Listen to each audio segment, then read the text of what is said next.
Hello there, good morning. Welcome to breakfast with me, John Kay, in Edinburgh. And Sally is at Buckingham Palace. Here are your headlines at 6 o'clock. Thousands of people have queued for hours overnight to file past the Queen's coffin as it lies at rest here at St Giles's Cathedral. Earlier in the evening, King Charles stood vigil with his siblings as mourners paid their respects. The King will fly to Belfast later as part of his tour around the UK. The Queen's coffin will be flown from Edinburgh this evening to spend the night here at Buckingham Palace. In the last few hours, guards have been rehearsing for a procession which will take Her Majesty to Westminster Hall tomorrow, where she will lie in state. This weekend's Premier League matches between Chelsea and Liverpool and Manchester United against Leeds have been postponed due to concerns around police resources ahead of Monday's funeral.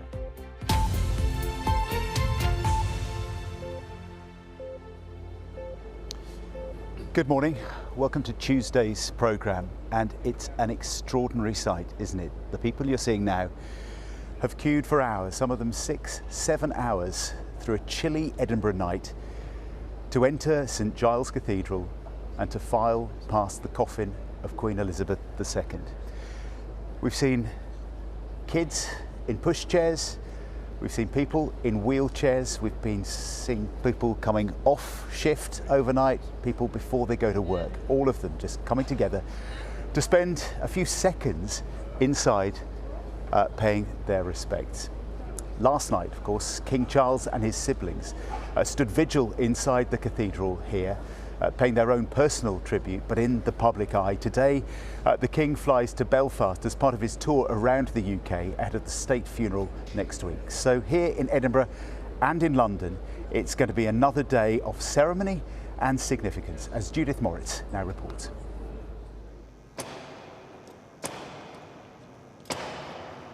He is the new monarch, but he is also a grieving son.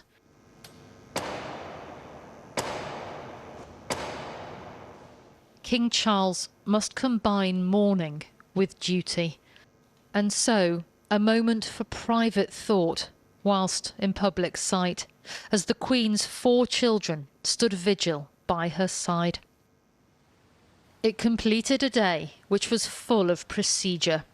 At the palace of Holyrood House, the King took part in the historic ceremony of the Keys, just as his mother, the Queen, last did less than 3 months ago.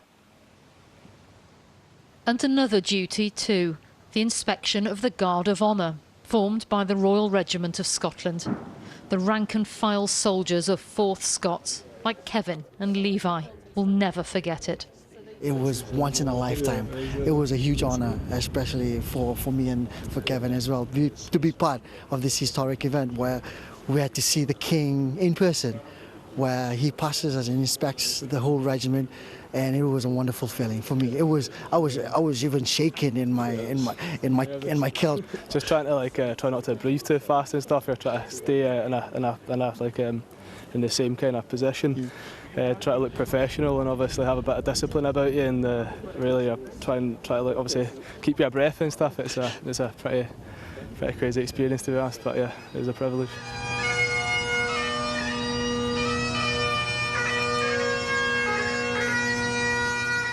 The King has found strength amidst such sorrow for moments like these, to watch as Queen Elizabeth left her official Scottish residence for the last time, and to follow behind with his siblings as they walked together behind the hearse and up the Royal Mile. It felt as though all of Edinburgh had come out to see, to witness history happening in real time, as the Queen was carried inside St Giles Cathedral for a service of prayer and reflection.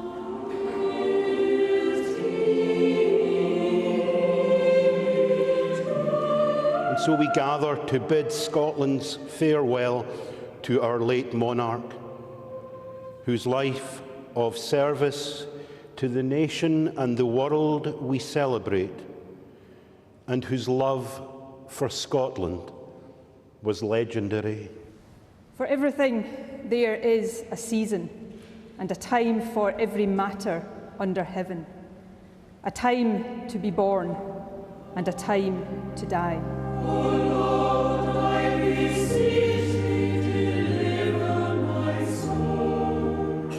The music was of European, Scottish and Anglican tradition and combined solemnity with thanksgiving.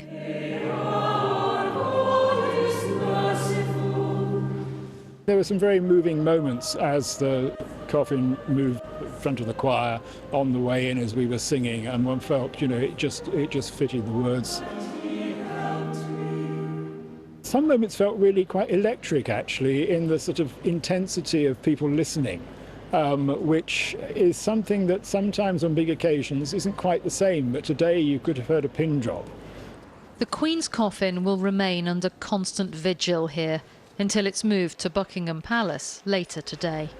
Had the Queen died in London, she wouldn't have been brought to lie at rest at St Giles, and these people wouldn't have had the chance to visit her themselves. So many are expected to take the opportunity that around 4,000 an hour will be filing past her coffin.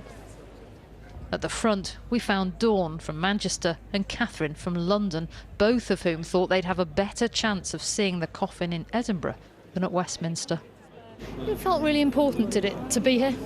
I needed to come. We needed to pay our respects, to mourn our Queen before we want to celebrate our King. So you've come from London to Edinburgh? Yeah. So, I haven't really had to wait that long, 5 hours. I'm not a royalist as such, but still the Queen was a big part, and I feel like weird that she's not there. It's like to learn a new way of life. Inside the cathedral, emotions rose to the surface as the women took in the enormity of what they were seeing. Really surreal and more emotional than I could ever remember. It was actually one of the most emotional moments of my life. A relief now, because we've done it. We've paid our respects. For the King, the ceremonial commitments continued into the evening, speaking to the Scottish Parliament. My mother felt, as I do, the greatest admiration for the Scottish people. And receiving dignitaries at the Palace of Holyrood House. I'm so grateful, I really am, and for all your kind thoughts and prayers so on these awful occasions which we have to face. I know, but you're dealing with so many public engagements and duties as well at a time of great personal loss. Well, there we are. It's called duty. Duty has underpinned everything. For the King, who's now following the late Queen's example, and for her subjects, who feel they owe her a debt of thanks. Judith Moritz, BBC News, Edinburgh. Yeah, thanks is a word you hear a lot when you talk to the people who've come here to Edinburgh to pay their respects. They want to say thank you to Queen Elizabeth, and that's why some of them have waited all night in the queue here to enter the cathedral to file past the coffin. Of course, once they're inside, they're only there for a short time. The queue has to move quite quickly and quite constantly, because otherwise there just wouldn't be a chance if people stop for too long. So they move in quick succession, and yet people just grateful for any time they get inside. They're coming out and telling us that they really value those moments of peace and tranquility and just silent reflection as they see it inside. I spoke to some people from Preston a bit earlier. They'd watched the BBC News at 6 o'clock last night. They'd seen the scenes in Edinburgh. They decided that they just wanted to be here. They needed to be here. So they went to the station. They got on a train, came to Edinburgh, came to the cathedral, queued for 6 hours overnight, went inside, filed past the coffin, paid their respects, and they were just going to try and get a coffee now before heading home again. It's that kind of sacrifice of people's personal lives that they've been prepared to make just to come here and experience this. Alexandra Mackenzie can give us an idea now of how this process is working this morning in terms of the organisation of it. She's at the entrance to the cathedral here and joins us now. Hi Alexandra, how's it going there? How long are people waiting at the moment? I guess there's a little bit of a lull right now.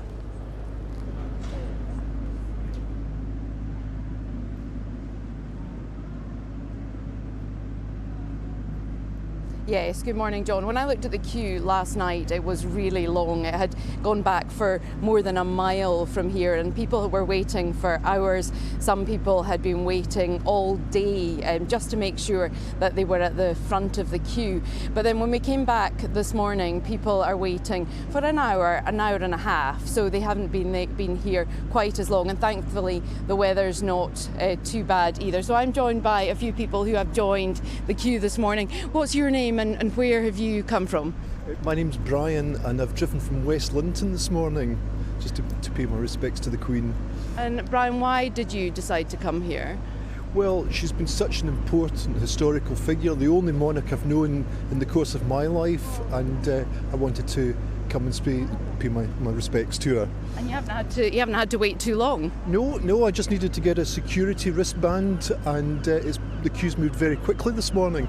Okay, that's great, thank you. And what's your name and where have you come from? Lindsay, I'm from North Berwick, so I got up at 4 to come in this morning. I tried yesterday, but the queues were too long, so I just wanted, she gave up her family life and her private life for this nation, and I feel I just want to pay my respects to her at this point. And for people who are going to come along later, what do you have to do? You have to go and get a wristband down by the Meadows, which is, what, about a 10-minute walk from here? Probably 10-15 minutes, yes. But it was very easy this morning, I think. I feel sorry for everyone who had to queue for 12 hours. I feel very lucky that we've managed to come and be here now. So. Well, thank you. I think you're almost at the security scanners and almost at the big doors of St Giles to go in and see the coffin as it lays at rest here. But thank you very much. And what's your name and where have you come from this morning? Hi, I'm Emily. I just moved to Edinburgh last week, but I'm from the United States, so it's quite an interesting time to move. Yeah, so why did you decide to come here this morning? It's obviously very, very early and quite a commitment. Yeah, as an American, it's different for me, but I feel like she's been a part of my life my entire life, even though I'm not from the UK. So I wanted to come pay my respects and just got up a bit early. That's great, thank you so much. And speaking to people in the queue, a lot of people have come from a bit further afield than Edinburgh and have said that they thought it would be much easier, much quicker to come and do it here rather than go to London, as we keep hearing about the long queues that are likely to form there. And I think that's the way it seems to be at the moment, people here just having to queue for about an hour. Indeed. Alexandra, for now, thank you very much indeed. That's the picture I'm showing you at the moment, that the front doors, the front entrance of St Giles Cathedral. These are the people for whom the hour of waiting is over. They're just going inside now and then they will be filing past the coffin. It's striking what people are wearing as well. Some people in funeral dress, in black. Some people in their work uniforms as they finish a shift. Some people in Jubilee t-shirts. Everything is here and everybody is welcome. That is the message from the authorities here in Edinburgh. Let's speak to somebody who can give us insight now into what it was like to be in the cathedral yesterday afternoon for that service of Thanksgiving. Rory Wilson, you were a member of the choir at St Giles. That must have been quite an afternoon. It's incredibly special, a real privilege really. Just been a member of the cathedral choir for 10 years now and never experienced anything like yesterday. Just a beautiful day, just an excellent experience all around. You performed for the Queen in the past? We've been very lucky. We at the Cathedral Choir we sing for the Queen as part of the Thistle installation services, which happen every couple of years. Lucky enough to sing for the Queen, for Prince William, King Charles, just earlier in the summer there. It's always an amazing event. The streets are always busy and it's always a real honour. But nothing like yesterday. The main thing is I remember is the silence actually, rather than everything else. It was for about half an hour before the coffin arrived, just complete silence. The whole cathedral was hundreds of people making no noise. Is a very special kind of piece. It was. And a lot of them politicians. They're not often quiet, are they? No, but, it was interesting seeing politicians of all sides, all parties, all backgrounds, all faiths. Yes. People there just together, united. When we were singing before the coffin arrived, we had a small number of pieces to perform, and one of which was Purcell. And as I was singing that, I could see the Prime Minister walking just behind our choral master, who had told us under no uncertain terms to watch him and nothing else. It must be quite hard to do that, wasn't it? Because there was so much to see. And the fact that the new king and his siblings were there, yes, and that they'd followed the coffin, their mother's coffin, just through the streets, up the Royal Mile towards the cathedral. The poignancy of that moment. Absolutely. And I mean, just as I say, the hush and the expectation of it, and then to be singing while the coffin was being brought in through the cathedral, that beautiful Wesley piece it's wonderful. And to have that, to try and keep it together and focus on that while all of this is happening around you is difficult, but yeah, I feel very privileged to have been part of it. Was it quite hard to keep it together in moments of that? It's so intense and so emotional. Absolutely. It's a very high pressured situation, because you want to make sure you're doing a good job. The world's watching, but equally you want to do the family justice to their service. In many ways it was like a regular St Giles service, in that you're there for the family, there for the people who are mourning, trying to, that's part of what we were trying to do as well. Well, it was. The music was fantastic, wasn't it? Everybody commented on the beauty of it, and that it was just perfect. Thank you very much. In that setting.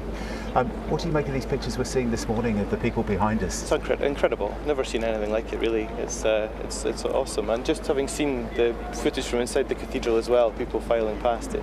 The cathedral just looks so beautiful, and it's really an incredible thing. It's a space you know well, and people will be seeing it across the country this morning and thinking, gosh, that looks amazing. It's a very special place for you. Yeah, very much. I mean, it's a shame because I'm there so often, it becomes almost mundane, and you forget that actually it's an ancient building, 900 years next year, I think, and just, it's an incredible space. And as a chorister, there's no better place to sing. And now, proudly playing its part, a crucial part, in modern day history. Yes, no, absolutely. And, will again, of course, but yeah, it's yes. It's striking. What a lot of people have said to me is that nobody obviously wanted the Queen to pass away, but there's almost a sense of joy. I think that's not the wrong word. That she almost chose to pass away in Scotland. People felt that she felt such affinity for this country, for Balmoral, for Edinburgh, for Holyrood House, that they feel it sort of makes sense that she died here. Yes, no, absolutely, and we certainly feel that there's a real privilege of us that she's chosen to have her first service here. That's part of the pageantry of it, and as I say, it's something that we've seen the royal family of occasion, and they've always been delighted with the choir, delighted with the cathedral. It's you feel kind of connected to that and part of that. And as a citizen of the city, with Canongate just down the road as well, where the Queen's worshipped, and Holyrood, it's just part of the fabric of Edinburgh, really. If she died in London or at Windsor, I suppose there would have been services here, but you wouldn't have played such a such a part. Yeah. Rory, thank you so much for joining us this morning. Getting up early, it's cold and chilly, but I think everybody just wants to express how they're feeling and how they've been taking part. And of course, later today, the attention moves to London. The Queen's coffin will be flown to Buckingham Palace, accompanied by the Princess Royal. And Sally is at Buckingham Palace for us this morning. Morning, Sal. Morning, John. Thank you very much indeed. Good morning, everyone from Buckingham Palace. And as we've been hearing, as John just said, the Queen's coffin is expected to arrive in London on a flight from Edinburgh later this evening. The Princess Royal, Princess Anne, will accompany it, as she has since the beginning of its journey from Balmoral. They will then travel here to Buckingham Palace, where the Queen's coffin will be met by King Charles, the Queen Consort, and other members of the royal family. Our correspondent Charlotte Gallagher joins me now just to talk through a little bit of what we might expect here through the day, because the focus very, very much on Scotland right now. But the focus will change throughout the day, won't it, Charlotte? It will indeed. As soon as the Queen arrives back at Buckingham Palace, the building which is most associated with her, the focus will turn here. And I think the mood will change in the crowds. We've seen thousands and thousands of people line up here for days. And people have been sad, they've been reflective, but they've also been cheering the new king when he emerges from the palace. But I think once they realise that Queen Elizabeth is back at Buckingham Palace, I'm expecting it to become a lot more sombre. And really this is a chance as well for the staff at Buckingham Palace, some who've worked there for decades, to say goodbye to the Queen, their boss. I mean, she's lived here for quite a long time. I mean, when she was a child, they even set up a girl guides group at Buckingham Palace, so her and Princess Margaret could be in the Girl Guides. They couldn't join a regular group. So she spent so many years here. I think it will be really really emotional for people outside the palace and people inside when she returns. And obviously we're here very, very early this morning, and in the last couple of hours we've been privileged enough to have a little bit of an idea of what might happen during the procession from here, from Buckingham Palace, because they've been rehearsing through the night. There's a big military rehearsal here. Pitch black when I arrived here this morning, and I could hear the military bands rehearsing. Obviously the Queen's funeral has been planned to the tiniest detail, and she'll have had a big say in what's going to happen, like Prince Philip did. But the eyes of the world, Sally, are going to be on London on Monday, so everything has to be perfect. And I'm sure rehearsals will continue very much until Sunday, because they want to get everything just right. For a lot of these soldiers and military personnel, this will be the biggest day of their career. And they have to do this now, don't they? Because this is when it's so quiet, because throughout the day, as you have suggested, we're seeing people still coming here, still bringing flowers, tributes, spending their time here, just taking a moment to reflect on what's happened. Yes, I mean, I was really surprised that the crowd seemed to be getting bigger from Friday, Saturday, Sunday. Tens of thousands of people still turning up. People coming from Skegness on a day trip, someone told me. We had people from Mexico, they're on their holiday here, but they wanted to come down and pay respects. People coming from right across the UK. My brother came down from Leeds yesterday, and he said at King's Cross Station, it was full of people buying flowers in order to come down to Buckingham Palace. And it just shows you how much the Queen meant to so many people and how many people want to pay their respects. And I think what's been so lovely is all the little cards and pictures that children have drawn for the Queen. I met one little girl who'd drawn a picture of the Queen, herself and her little brother, the Queen with a handbag and with her crown on, and it was just so sweet. Charlotte, thank you so much. Hold that thought, because I can tell you the piles of flowers, the letters, the drawings, the candles, the cards are growing by the minute around Buckingham Palace as people continue to share their memories and pay tribute to the Queen. Our reporter Graham Satchell has been speaking to some of the people who've made a special journey to London to pay their respects. Green Park next to Buckingham Palace, the flow of people is constant. Thousands and thousands every day bringing flowers and other tributes to remember the Queen. I don't live very far, and I wanted to come with Eddie and just be here actually. It's something very special to come and see the atmosphere and feel it, and I bought some flowers from the garden, and yeah, I'm very pleased I came. What did the Queen mean to you? Well, I was lucky enough to have met her actually. My dad was Chief of the Defence Staff during the Gulf War. She was always so charming and dignified and lovely smile, and so yeah, it was a great privilege. Green Park has been transformed by a sea of flowers. The dappled sunlight, the fragrant air, has become a canvas for an outpouring of affection. Some of the personal messages are printed and formal, like this from 83-year-old Beryl. Others are much more familiar, but no less heartfelt. The messages are quite touching, aren't they? Have you been reading them? Yeah, especially the ones from all the school children who are paying all their respects. Really, really kind messages out there. It's striking how many messages there are from children and drawings, particularly of corgis. Laura wanted to be here with her 9-month-old daughter, Grace. The Queen was a really big part of our life, and I just know that we were very lucky to have the Queen in our generation, and we're excited to see what the King's going to do, but I really wanted her to see how loved the Queen was. She's so just incredibly loved, and we were just saying we hope she knew. Yeah. We hope she knew how loved she was, and you seem to love her, and you loved the Paddington, didn't you? And there are a lot of Paddington bears, a touching reminder of the Queen's sketch at her Platinum Jubilee. Some even have marmalade sandwiches. From darkest Peru to Uruguay and Italy, there are messages here from all over the world. On my flight from Virginia to the UK, there was breaking news from the Uber driver, and he said the Queen has passed away. So as he was driving me to my hotel, I was just completely shocked, because it was sad news. And honestly, never thought that I would see this spectacular display of respect and condolence to a legend for 70 years. Canadian tourists, you kind of think, well, it won't affect me that much, but when you're here among other people, to feel the passion, the emotions, what she brought to the country, it's overwhelming to see such a display of love.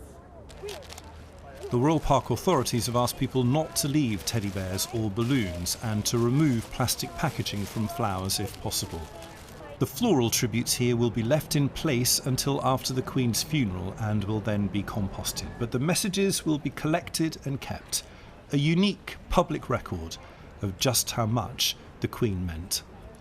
Graham Satchell, BBC News.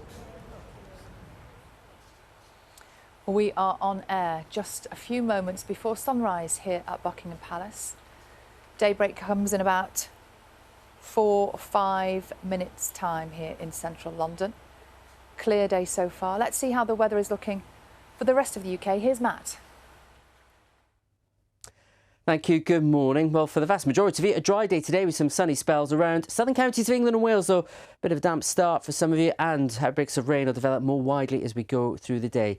Away from that, though, across parts of mid-Wales, Midlands, northwards, good sunny spells to take you through the day. A bit more cloud north of Scotland, 1 or 2 showers, but the focus for the wetter weather continues to be across southern counties of England and Wales. Some of those outbreaks of rain sneaking into South Wales, Oxfordshire, through towards Essex areas and southwards, some of which could become heavy and thundery later. Temperatures not changing much from the humid start we have at the moment, but further north, after a cooler, fresher start, a pleasant afternoon, 18-19 degrees for many of you.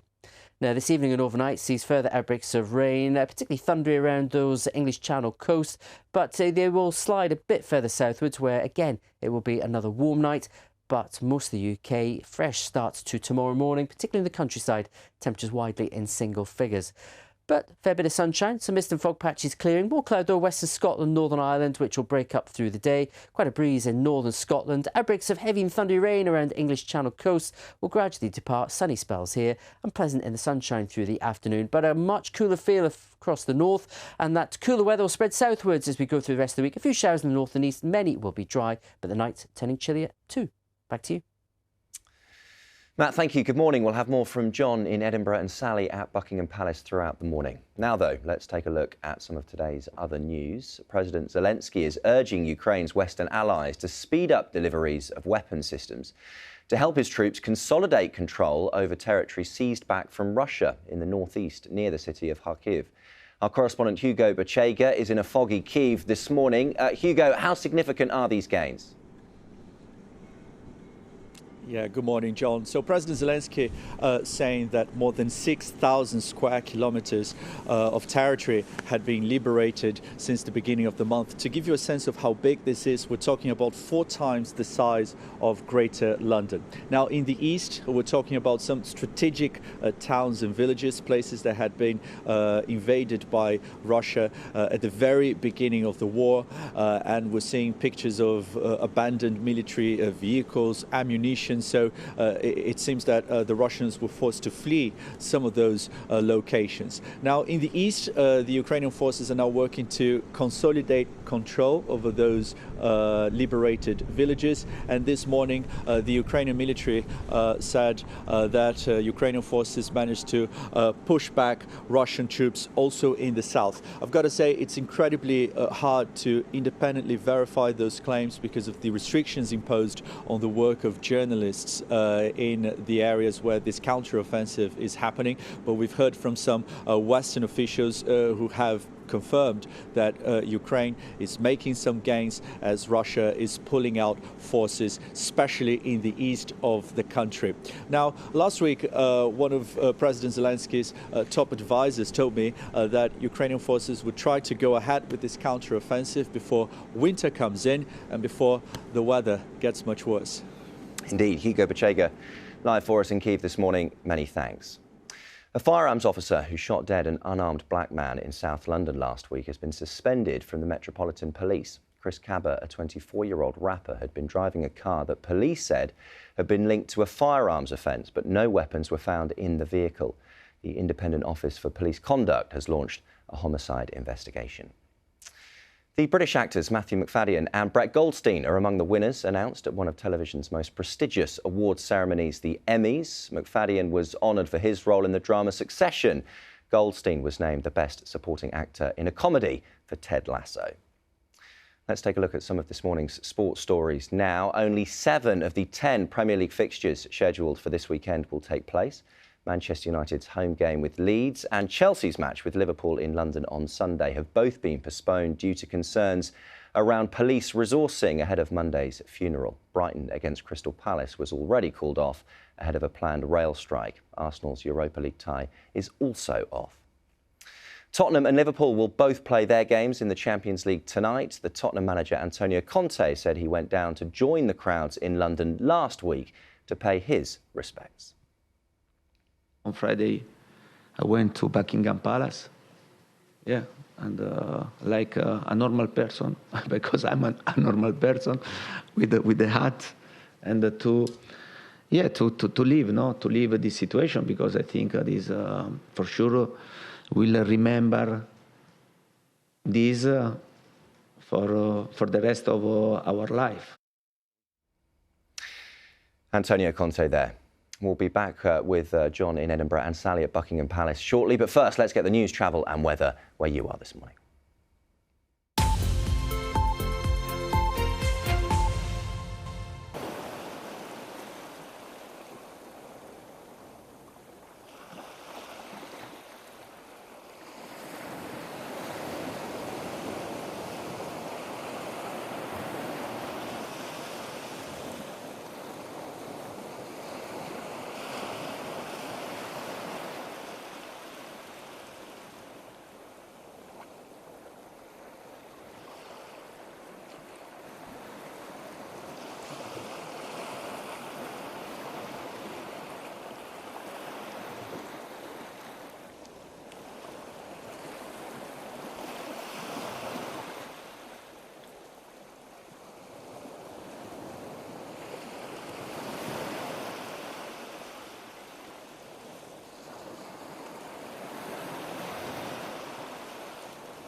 Hello there, good morning, welcome to breakfast. Tuesday morning, just after 6:30, and we're in Edinburgh this morning where people are filing past the coffin of Queen Elizabeth II inside St Giles Cathedral. Some of them overnight have waited for 6 hours. They queued for more than a mile at times just to spend a few moments inside paying their respects. You see the crown of Scotland dating from the time of James V, the oldest crown jewels in the United Kingdom, resting on top of the coffin. And people who've waited inside and outside for all that time, some of them having come from a night shift, some of them before going to school and work this morning, have told us they wanted to be here and have spoken about how extremely moving they found it, that moment of silence and serenity inside. Well, our Jane McCubbin is outside the cathedral talking to some people as they've been emerging to find out what brought them here and how they found it. Jane. Yeah, good morning. Let me just point out, John, you can see just on the platform behind me there. We're right next to St Giles Cathedral, and people have been filtering out this morning. They've stopped at the bottom. They're taking a photograph of the amazing sunrise, amazing sun this morning. They've stopped and they're taking to them who maybe an hour, 2 hours ago, they didn't know, but they've queued with them. They've shared this experience and now they're friends. And we've managed to gather together some people. Good morning, everybody. We've all been deeply moved by the experience. I want to introduce, first of all, Elizabeth Wilson, because Elizabeth, tell me what you have done since 11:30 yesterday morning. I came up on the train just from Glasgow. I'd been in the Isle of Lewis when I heard the news, and I came up and I was on the Royal Mile and I saw the procession this way and then the coffin come this way, go back again to St Giles, and I heard the service outside, and then I queued up from 5 p.m. And there was a huge queue at the Meadows, and it went on, and I had my guitar. I was playing some hymns that people could join along, and eventually got here, and I loved it so much and I loved meeting the people in the queue. You love it so much that you went back round again? Yeah, and again. Show us your wristbands. So I have a collection. Elizabeth has been through 4 times now, but they took me in on the grey one again. There is such a lovely atmosphere here. It is calm, it is quiet, full of kindness, and I want to show you this film of what happened yesterday when we came down and spoke to lots more people. Everybody has a personal story. Have a look at this. They came in their thousands. Excuse me, please. We both signed an oath of allegiance, and we pledged our allegiance to the Queen, and we really needed to be here today. Are you okay? There were tears. Yes, thank you. You wouldn't want to be anywhere else? No, not today. But chat to anyone here and it was easy to find joy. My mum is like a doppelganger for the Queen. Really? And she loved horses.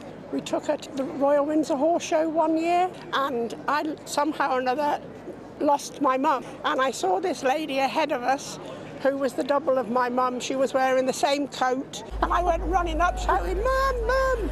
And these, obviously, security guards sort of stepped in front. I was like, oh, and it was actually the Queen, not my mum.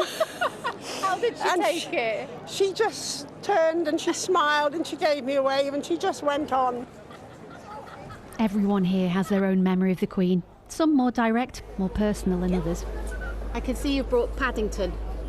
Chloe's papa used to guard the Queen, and he was always telling stories of when he was in the Scottish Guards, and he's up in Fort William just now. He couldn't make the journey, so it was important for us to be there and say goodbye on his behalf. For the moment his family passed the Queen's coffin, Chloe's granddad had texted a personal message. Say goodbye for me. So proud to have met her and served her. Thinking of her today. God bless her. Long live the King. Give him a good cheer. What's your papa, your granddad's name? Papa Bill. For every person here, there were more like Papa William Bell, who would have loved to have witnessed this moment, if only they could. That's my grandmother's ring. who's not with us anymore. My mum's 90 and she wouldn't have been able to do this. They're with you in spirit? Yes. Yeah. She's been looking out for us, I know. Yeah, that. she's watching the television. She's watching the telly, looking out for you. Oh, what's her name? Joan. Hello, Mum. Hi. I made it. After queuing from early morning, they all eventually made it. To bear witness to this moment, Joe and Alan were amongst the very first. Very emotional, yeah. There's quite a lot of tears in there. It's a really strange thing. It's hard to believe that she's in there. And I was lucky enough as well. I had in my mind that I wanted to do a final salute, so I did that to her as well before I left. And what was a nice touch was that they've got the crown on top of the coffin, which was a really nice thing to see. The world was watching. Scotland has been proud to rise to the occasion. Thinking ahead into the future, we'll probably be asked where we were on this day, and so we don't want to miss out. Nobody wants to miss it. You just have to see the crowds. People want to come and appreciate what Queen Elizabeth has done for us. You're emotional, aren't you? Very much. Yeah. Very much. It was absolutely wonderful just to get in, to say how much she has done for the country and binding us all together. I must say, even the queues, the people are wonderful, just standing, the whole atmosphere of the place, because it's so wonderful to have everyone talking to one another in a friendship way. You know, it's lovely. And perhaps this is the legacy most valued here, because even as night fell, still they came to say goodbye to a monarch who brought so many of us together. And that is exactly true. The Queen did bring people together, didn't she? Yes. This is Nicola and Linda, neighbours, who made the decision just yesterday to come along. Why? Well, I think it's a one-off occasion that will never happen in my lifetime again. And actually, I'm not saying I like all the royal family, but the Queen has been a special person.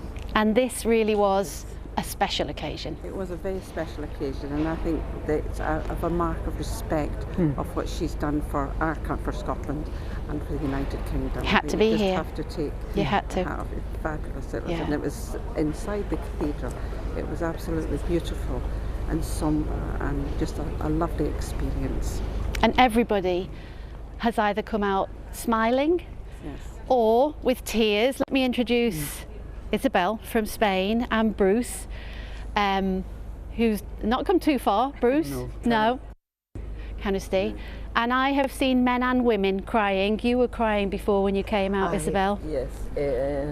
For me, Isabel II has been a example. The life, the duty. On my life, only two queens. Elizabeth II and Freddie Mercury. Sorry. You're very moved. You're very moved. A historic moment. Historic moment. Bruce, for you? We will never see someone like that again in our lives. Just won't. She was a very special lady. Really was. And lucky for me, I never actually met her during my military career. Although we were close at some points, but never actually met her or spoke to her, as I wish I had done.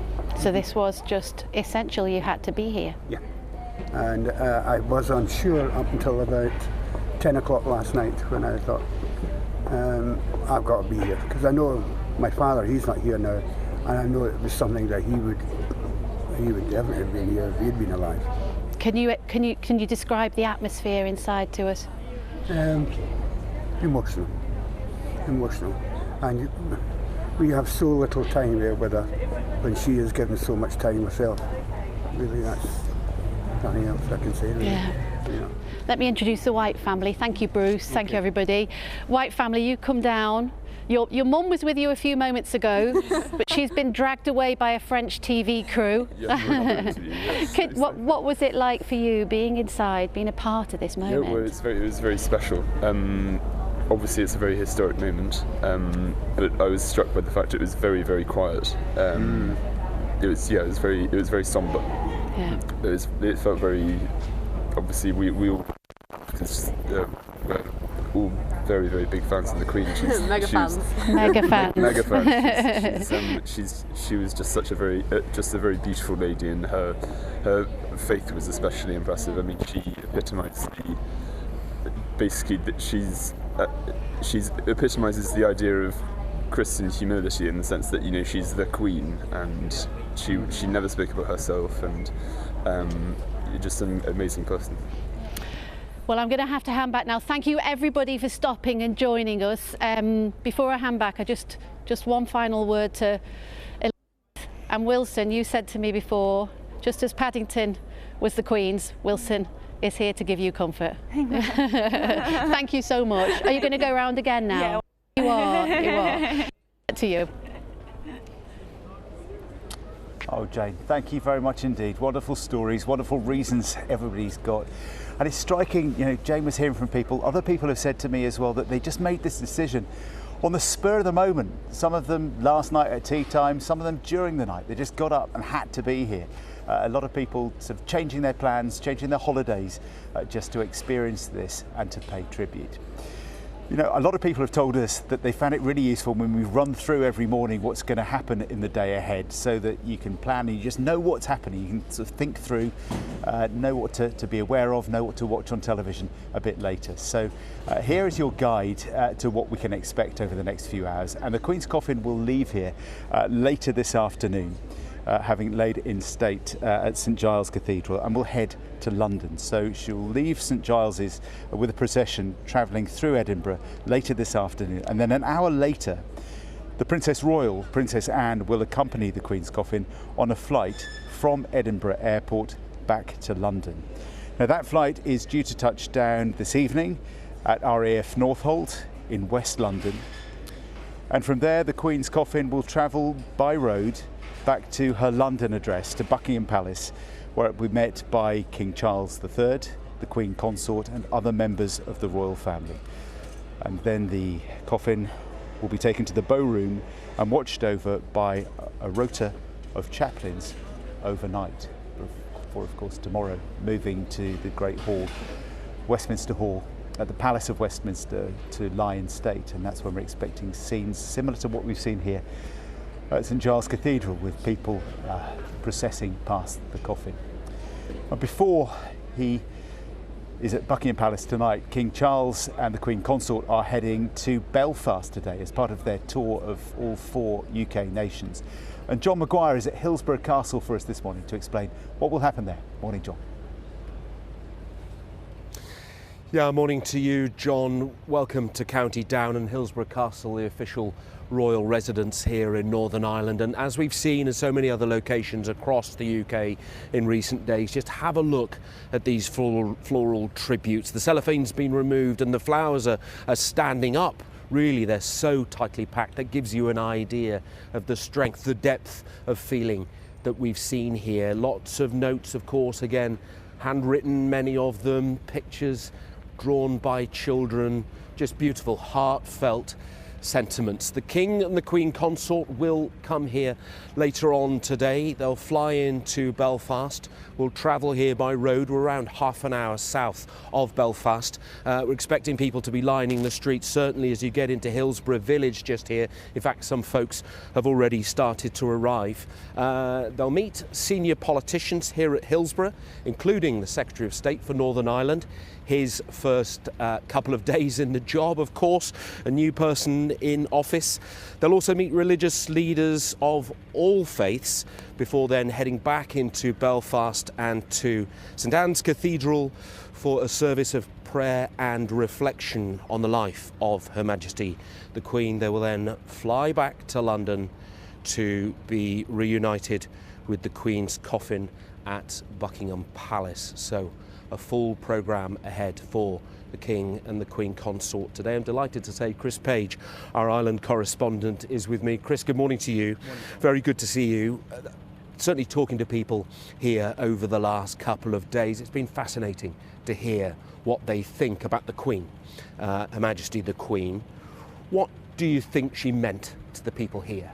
Well, if you consider that Northern Ireland has been in existence for 101 years. It was 1921 that the rest of the island of Ireland became independent from the UK, but Northern Ireland remained inside the United Kingdom for 70 of those 101 years. More than 2/3 of that time, the Queen has been the head of state. So as you can see here, her loss is being really profoundly felt. Individuals, schools, community organisations have been laying their floral tributes here over the weekend, and I think that sense of loss is felt particularly in the Unionist community. To people who identify as Irish, to the Irish nationalist community, well, they would view her passing as a moment in history, in European history as well as British history, and also, and we've seen this from senior politicians in the nationalist parties, there have been lots of tributes to what they see as the Queen's very personal and very powerful contributions to the peace process here. We talked to people yesterday about that famous handshake with Martin McGuinness and how much that meant to the peace process and how much that meant to people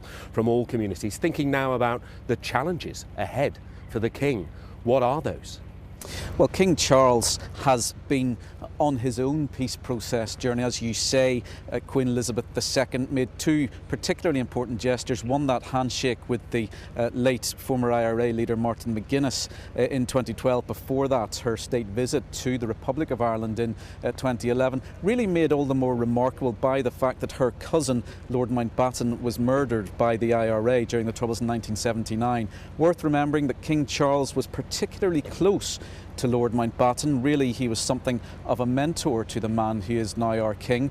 Over the last 3 decades, King Charles has been a very regular visitor to the Republic of Ireland. He started going there in the 1990s to start to lay the foundations, as it were, for the Queen's state visit. Also, he shook the hand of another senior Sinn Féin politician, the Irish Republican leader Gerry Adams, in the Irish Republic a few years later on. Another very symbolic handshake. So people here are really hoping and expecting that he will continue the peace-building role in his time as sovereign. All right, Chris Page, thank you so much indeed for joining us this morning. So, an incredible legacy that Her Majesty the Queen left here in Northern Ireland, and one that will be taken up now by the King as he makes his first journey, his first visit here as King with his wife, the Queen Consort, later today. Sally, back to you at Buckingham Palace. John, thanks very much indeed. Well, following their visit to Belfast, the King and Camilla will return here to Buckingham Palace, where later on this evening they'll meet the Queen's coffin as it arrives on a flight from Edinburgh. It'll then be taken to the Bow Room here at the Palace and watched over by a rota of chaplains. Tomorrow afternoon, the coffin will be taken to Westminster Hall, where the Queen will lie in state for 4 days. I just want to bring you some incredible images that we recorded just a couple of hours ago before sunrise here at the Palace of the full military rehearsal for that journey. So this was going on between 3 a.m. and 6 a.m. And this is, I guess, the opportunity to properly practice that procession. And being here in that moment was quite incredible. Obviously very, very dark. The noise, though, was phenomenal. The drums were so loud, deafening in fact, no other sound apart from that. So you do get an indication of what it's going to be like when that procession actually happens. Crowds will be able to watch as the cortege makes its journey through central London. They're going to go along Queen's Gardens, the Mall, Horse Guards Arch, Whitehall, Parliament Street, Parliament Square and New Palace Yard. Now the procession will include the King and members of the royal family, and then guns will be fired at Hyde Park and Big Ben will toll. As we've been telling you, tens of thousands of people are expected to pay their respects to the Queen in person. During the 4 days she will be lying in state. Tim Moffat is at Lambeth Bridge where the queue starts. Tim, people are being warned to be prepared for a long wait, aren't they? That's right. We're just to the south side of the River Thames, and as you can see, Palaces of Westminster behind me, where the lying in state will begin from 5 p.m. tomorrow. But the last time a member of the royal family lay in state here in London was in 2002, the Queen Mother, and some 200,000 people attended that. So it's widely expected that numbers will exceed that, so queues will be very, very long. Some ground rules have already been put in place. There'll be no photography. People will be asked to dress appropriately as they go in to Westminster Hall itself, and later on today we're expected to hear more detail about the precise route of the queue. But for now, as you say, some people have started queuing. They were here last night. Let's go and have a chat to some of them. Grace, Anne and Vanessa. Grace, first of all, if I could ask you, thank you for talking to us this morning. Why are you so keen to get here at what is effectively the start of the queue? Yeah, we want to come and pay our respects to our Queen. She's done enough for the country and beyond, and the Commonwealth. She's really much into Commonwealth. So when I heard her death, I was so shocked. So I said I'll come and pay my respect and say goodbye to her, and may her soul rest in peace. Now, you've been here overnight, haven't you? Yes. That's such dedication. Why was it so important for you to be here? My father was in the Irish Guards, and he actually did the coronation when Her Majesty went down.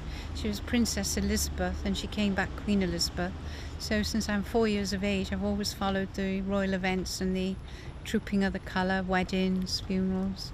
And this morning we went to the actual rehearsal of the Her Majesty's coffin going into the Westminster Hall. And it was heartbreaking, the solemnness of the occasion. I think the whole nation is going to be heartbroken and just in floods of tears. We were, weren't we, Vanessa? This morning at 4:30 a.m. the bands and the pallbearers, I think they were Grenadier Guards, were they? Yeah. Vanessa, obviously the queue won't start moving until tomorrow afternoon. What do you think will be going through your mind as you go into Westminster Hall and you file past the coffin? It will be mixed feelings. Obviously, it's going to be very somber event, and when we go past, it is unique and once in a lifetime, and this the way that we want to pay respect to the Queen, who's done a great service. Thank you all. Country, and Commonwealth and the world. Thank you all so very much for talking to us this morning. And yes, and as I say, we'll get more details about when the queue will start moving precisely. But, I think the whole nation is going to be heartbroken. Yeah, I think they are. Yeah. I think that's Sure. Well, we'll hand back to you now from the south side of River Thames as the queue is beginning, and we expect this queue to be very, very long indeed over the next day or so. Tim, thanks very much indeed. And if you are planning to join that queue, you're going to need to know what the weather is looking like. Here's Matt. Thank you. Good morning. Well, for the vast majority of you, a dry day today with some sunny spells around southern counties of England and Wales, though a bit of a damp start for some of you, and outbreaks of rain will develop more widely as we go through the day. Away from that, though, across parts of mid-Wales, Midlands, northwards, good sunny spells to take you through the day. A bit more cloud north of Scotland, 1 or 2 showers, but the focus for the wetter weather continues to be across southern counties of England and Wales. Some of those outbreaks of rain sneaking into South Wales, Oxfordshire, through towards Essex areas and southwards, some of which could become heavy and thundery later. Temperatures not changing much from the humid start we have at the moment, but further north, after a cooler, fresher start, a pleasant afternoon, 18-19 degrees for many of you. Now, this evening and overnight sees further outbreaks of rain, particularly thundery around those English Channel coast, but they will slide a bit further southwards, where again it will be another warm night. But most of the UK, fresh starts to tomorrow morning, particularly in the countryside, temperatures widely in single figures.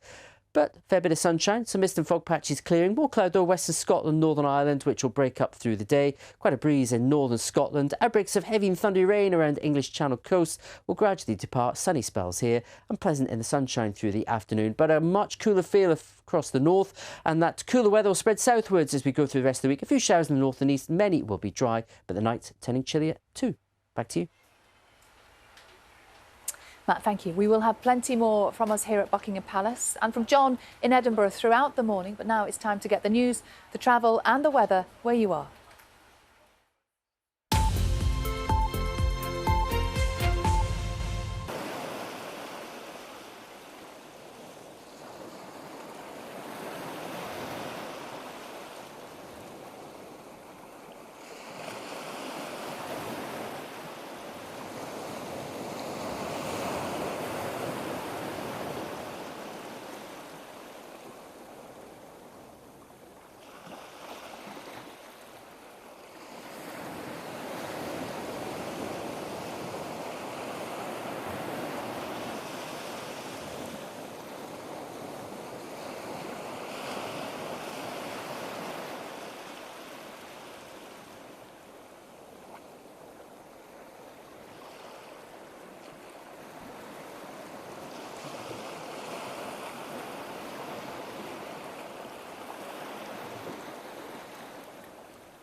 Hello there, good morning. Welcome to breakfast with me, John Kay, in Edinburgh, and Sally is at Buckingham Palace. Here are your headlines at 7 o'clock.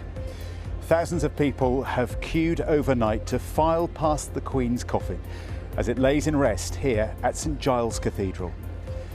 Earlier in the evening, King Charles stood vigil with his siblings as mourners paid their respects. The King will fly to Belfast later as part of his tour around the UK. The Queen's coffin will be flown from Edinburgh this evening to spend the night here at Buckingham Palace. In the last few hours, guards have been rehearsing for a procession which will take Her Majesty to Westminster Hall tomorrow, where she will lie in state. This weekend's Premier League matches between Chelsea and Liverpool, as well as Manchester United against Leeds, have been postponed due to concerns around police resources ahead of Monday's funeral.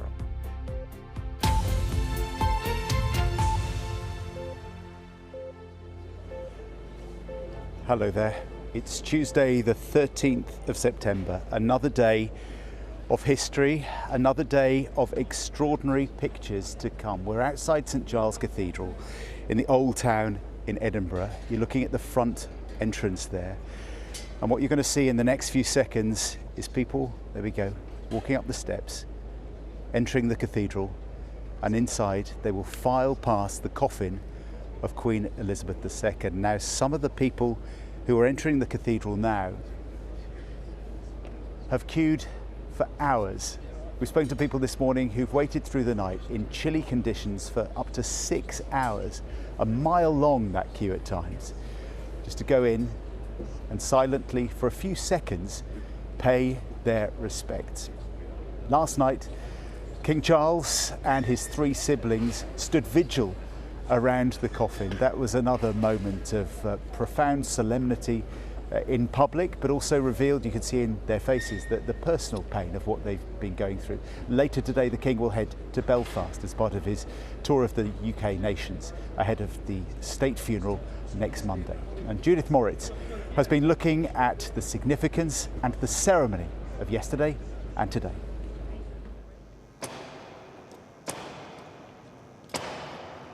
He is the new monarch, but he is also a grieving son.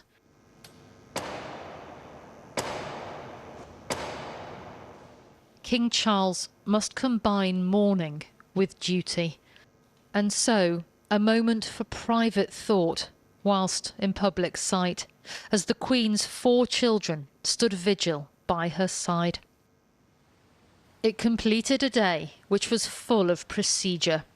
At the palace of Holyrood House, the King took part in the historic ceremony of the Keys, just as his mother, the Queen, last did less than 3 months ago.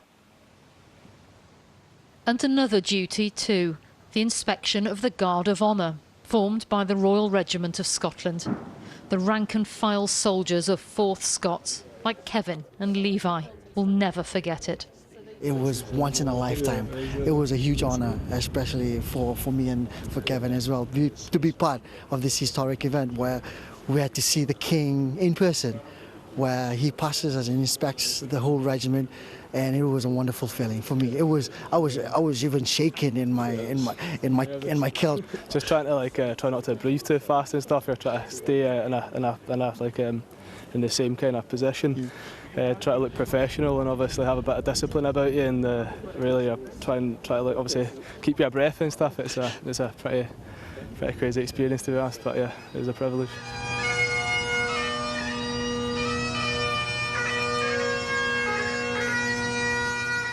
The King has found strength amidst such sorrow for moments like these, to watch as Queen Elizabeth left her official Scottish residence for the last time, and to follow behind with his siblings as they walked together behind the hearse and up the Royal Mile. It felt as though all of Edinburgh had come out to see, to witness history happening in real time, as the Queen was carried inside St Giles Cathedral for a service of prayer and reflection.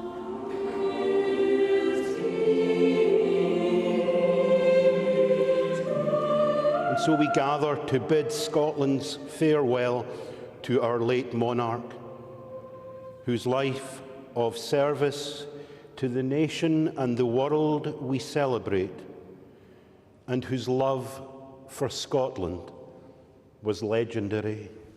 For everything there is a season and a time for every matter under heaven, a time to be born and a time to die. O Lord, I beseech thee, deliver my soul.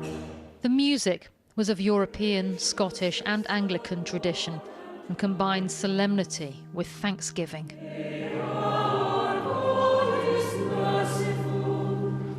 There were some very moving moments as the coffin moved in front of the choir on the way in as we were singing, and one felt, you know, it just fitted the words. Some moments felt really quite electric, actually, in the sort of intensity of people listening, which is something that sometimes on big occasions isn't quite the same, but today you could have heard a pin drop. The Queen's coffin will remain under constant vigil here until it's moved to Buckingham Palace later today. Had the Queen died in London, she wouldn't have been brought to lie at rest at St Giles, and these people wouldn't have had the chance to visit her themselves. So many are expected to take the opportunity that around 4,000 an hour will be filing past her coffin. At the front, we found Dawn from Manchester and Catherine from London, both of whom thought they'd have a better chance of seeing the coffin in Edinburgh than at Westminster. It felt really important, did it, to be here? I needed to come. We needed to pay our respects, to mourn our Queen before we want to celebrate our King. So you've come from London to Edinburgh? Yeah. So, you know, I haven't really had to wait that long, 5 hours. I'm not a royalist as such, but still the Queen was a big part, and I feel like weird that she's not there. It's like to learn a new way of life. Inside the cathedral, emotions rose to the surface as the women took in the enormity of what they were seeing. Really surreal and more emotional than I could ever remember. It was actually one of the most emotional moments of my life. A relief now, because we've done it, we've paid our respects. For the King, the ceremonial commitments continued into the evening, speaking to the Scottish Parliament. My mother felt, as I do, the greatest admiration for the Scottish people. And receiving dignitaries at the Palace of Holyrood House. I'm so grateful, I really am, and for all your kind thoughts and prayers so on these awful occasions which we have to face. I know, but you're dealing with so many public engagements and duties as well at a time of great personal loss. Well, there we are. It's called duty. Duty has underpinned everything. For the King, who's now following the late Queen's example, and for her subjects, who feel they owe her a debt of thanks. Judith Moritz, BBC News, Edinburgh. And thousands of those subjects have been queuing overnight, some of them for up to 6 hours. We've just been told by the Scottish Government that the queue length at the moment is about 2 hours for people waiting to get into the Cathedral of St Giles here in the Old Town, just on the Royal Mile in Edinburgh. You can see the latest people entering. They've been through a security system, they've picked up a ticket, they've been given instructions about what they can and can't take in with them. You can see somebody there in his high-vis, maybe on his way to work or having finished a night shift. We've seen ambulance workers, police officers, security guards from nightclubs who've just wanted to come down here before or after work to pay their own silent tribute inside the cathedral. And we're expecting that the queues will get even longer now that the sun has risen and the day has begun. Special access arrangements for people who are struggling to queue up all night, because you can't sit down when you're in that queue. There's nowhere to sit, it just keeps moving all the time. And I bet the authorities in London will be learning a bit about how Edinburgh is coping with this moment ahead of 4 days of the Queen officially lying in state in Westminster Hall, in the Palace of Westminster, over the next few days ahead of the state funeral next week. Well, Alexandra Mackenzie is at the entrance to the cathedral just over there, and she's with some of the people who've queued all night to get a sense of why they've made this journey and why they want to be here. Alexandra. Yes, John, many people queued overnight. People came early yesterday. Some people queued all day yesterday just because they felt that it was really important to come here to Edinburgh to pay their respects to the late Queen. Many people have come from around the country, not just around Scotland, but from further afield, saying they thought it was probably much easier to come to Edinburgh rather than go to London, where the queues probably are going to be a bit longer. And also they wanted to come to St Giles Cathedral and see where the Queen was laying at rest here. The queues now, I'm not sure if you can see behind me, it has got quite a lot quieter. People are coming through much quicker. I know the Scottish Government were saying about 2 hours, but I think at the moment it's probably a bit quicker than that. People are collecting their wristbands a little bit further back and then walking up here and going through an airport type security. The security is quite strict. People are having to throw away any food or liquid items before they go inside. I've been talking to quite a few people in the queue. There was one woman with a 3-month-old baby, and she said, yes, he's not going to remember anything about this, but I wanted to bring him and I want to be able to tell him that even at 3 months old he came to pay his respects to the late Queen. Also seen other children who left Helensburgh at 3 o'clock this morning to come through with their dad. They have just come out of St Giles and they're heading back and hoping to get to school with a story to tell their classmates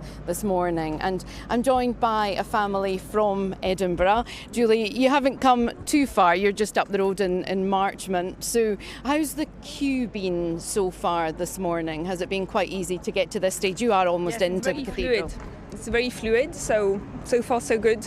How long would you say you had been queuing for, or is there a queue at all really? There's no queue. The only thing is we didn't know we needed the wristband, so we had to go back on our steps and walk all the way, but it's a nice morning walk and the weather is good. So people do need to remember they need to collect a wristband a bit further back towards the meadows. Yes. And why was it so important for you to be here this morning? Because the Queen has been reigning for 70 years and providing so much stability, and I think it's important for the children to remember this contribution of the Queen to history. It's an important moment for them, so I wanted to come with the children. And also personally, I met the Queen when I was a student. I had from far, but I had lunch with in Christchurch where I was a student. We had a lunch for the Queen because she was the head of our college for the Golden Jubilee, so it's made it a bit special. So personal for you. And also you didn't expect this to be happening in your home city of Edinburgh? No, it's we're very lucky that for once it's happening in Scotland. The action is in Scotland. Okay, thank you all very much. Are the boys going to school a bit later as well? Yes, you're heading back to school. Okay, well I hope you get in quite quickly. So the queues may get a bit busier as you know it's got a bit lighter now and more people coming on their way to work, as I think you said, John. So they are expecting it to get a bit busier, and people have a few more hours as the coffin lays at rest inside St Giles Cathedral, just around the corner from here. Yeah, thank you, Alexandra. Yeah, a few people have said to me how the atmosphere changes while they stand in the queue in that line. To start with, people are glad to be here, they're chatting, they're making friends, they're sharing stories, and then as they approach the cathedral, gradually it becomes quieter and more sombre, and they just wait in silence and then proceed within. I'm delighted to say that we're joined here outside the cathedral by Dr. Fiona Kennedy. Good morning, thank you for being here. Singer, songwriter, broadcaster, Deputy Lord Lieutenant of Aberdeenshire, and you were there inside yesterday, and you've brought your the Order of Service. That must have been a very special service to be part of. It was an enormously special service. It was beautiful in every way. It was respectful, reverent. The music was glorious. The choir, it was otherworldly. It was so beautiful. It was breathtaking, and it just felt perfect. There was a beautiful Gaelic psalm sung by Karen Matheson. All the readings were lovely. There was such a feeling of warmth and love for Her Majesty, and you can feel it all around. Everything, there's a real sense of calm about Edinburgh, and in Aberdeenshire, where I'm from, in Ballater, they are neighbours in Ballater of Balmoral, so for the cortege to go through there early, there is such a feeling of loss but love, really, quite, for an absolutely extraordinary and remarkable lady. A lady you've performed for. Yep. She awarded you your OBE. Yep. I mean, you I guess like a lot of people, you feel like you had that connection with her. Yeah? Well, her smile lit up a room. I was very privileged to be awarded an OBE down at Holyrood Palace at the other end of the Royal Mile. And, you know, there are a lot of people that, I mean, and goodness knows how many people she met over the years, millions. But the sense of occasion, the excitement, the thrill of that, the orchestra playing, how beautifully managed it is, everything from the archers that you see here to the constables, they so know how to do it.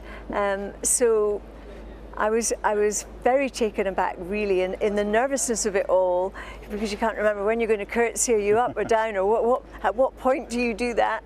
And she just smiled and said something like, "Are you still singing? Are you coming to Crathy soon?" And it was, you know, I was knocked out, really. I mean, there are no words almost, because she affected everyone that way, I think. And we can see that this morning, can't we, into the numbers of people who've queued through the night to pay their respects inside the cathedral. They're still going in now. Miles and miles of queues. What do you make of these scenes? Well, I think it is such a demonstration of the respect for her, because she was very humble, I think, and there was quite a lot of mystery, and I think that was a very good thing. And it was the fact that she was constant and that she was inspirational, and you never probably really knew what she thought. But I think she was loved by everyone across the board.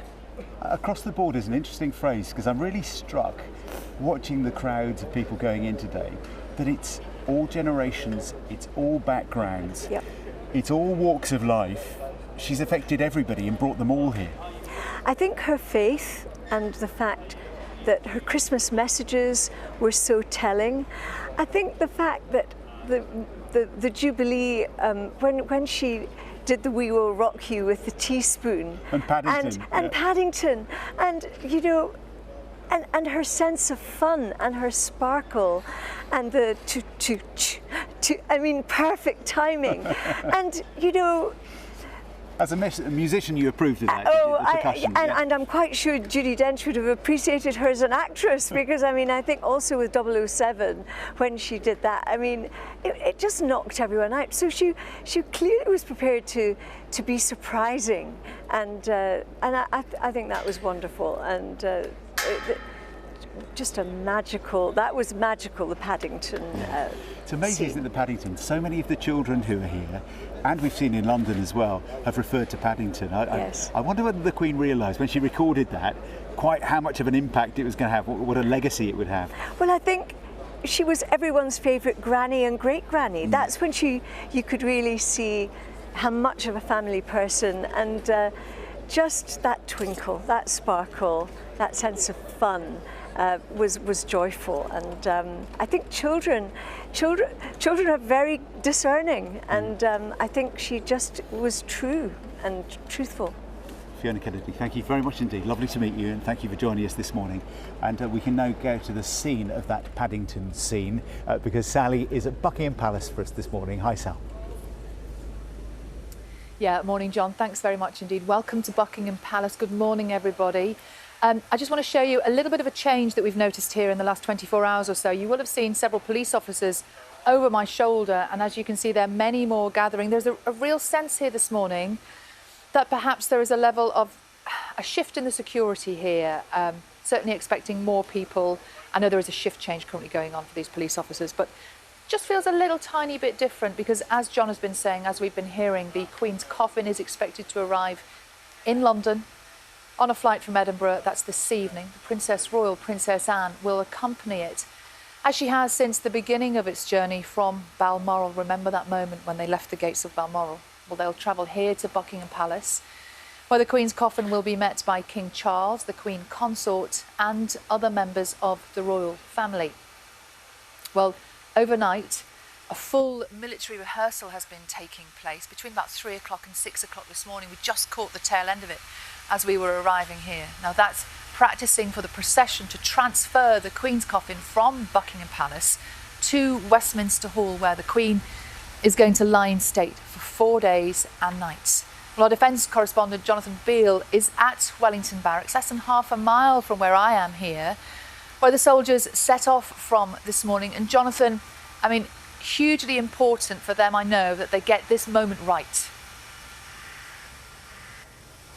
Yes, it was a very early start for them, and there have been plans in place for this, but making the final preparations for that parade, that ceremony that will take the Queen's coffin from the palace, as you say, down to Westminster Hall, where the Queen will lie in state. Now, there are 5,000 men and women of the armed forces who are involved over the next few days of what is a massive occasion. And it is also a massive occasion for Lieutenant Elizabeth Godwin, who is, I think this is your first ceremonial duty. Just give us a sense of how big an occasion this is for you, Elizabeth. Yeah, huge. I never had the privilege of escorting Her Majesty Queen Elizabeth II during her reign, so feel a great sense of pride and duty to be able to be such a part of an incredible, momentous occasion.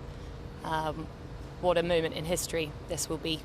And the eyes of the world will be on you. Just give us a sense of what you will be doing tomorrow when you move the Queen to Westminster Hall, where members of the public can obviously pay their respects. So I'm a member of the Household Cavalry Mounted Regiment, and we have a squadron of Lifeguards and Blues and Royals who will be escorting the Queen one last time from Buckingham Palace through London to Westminster Abbey, where she'll be lying in state for 5 days.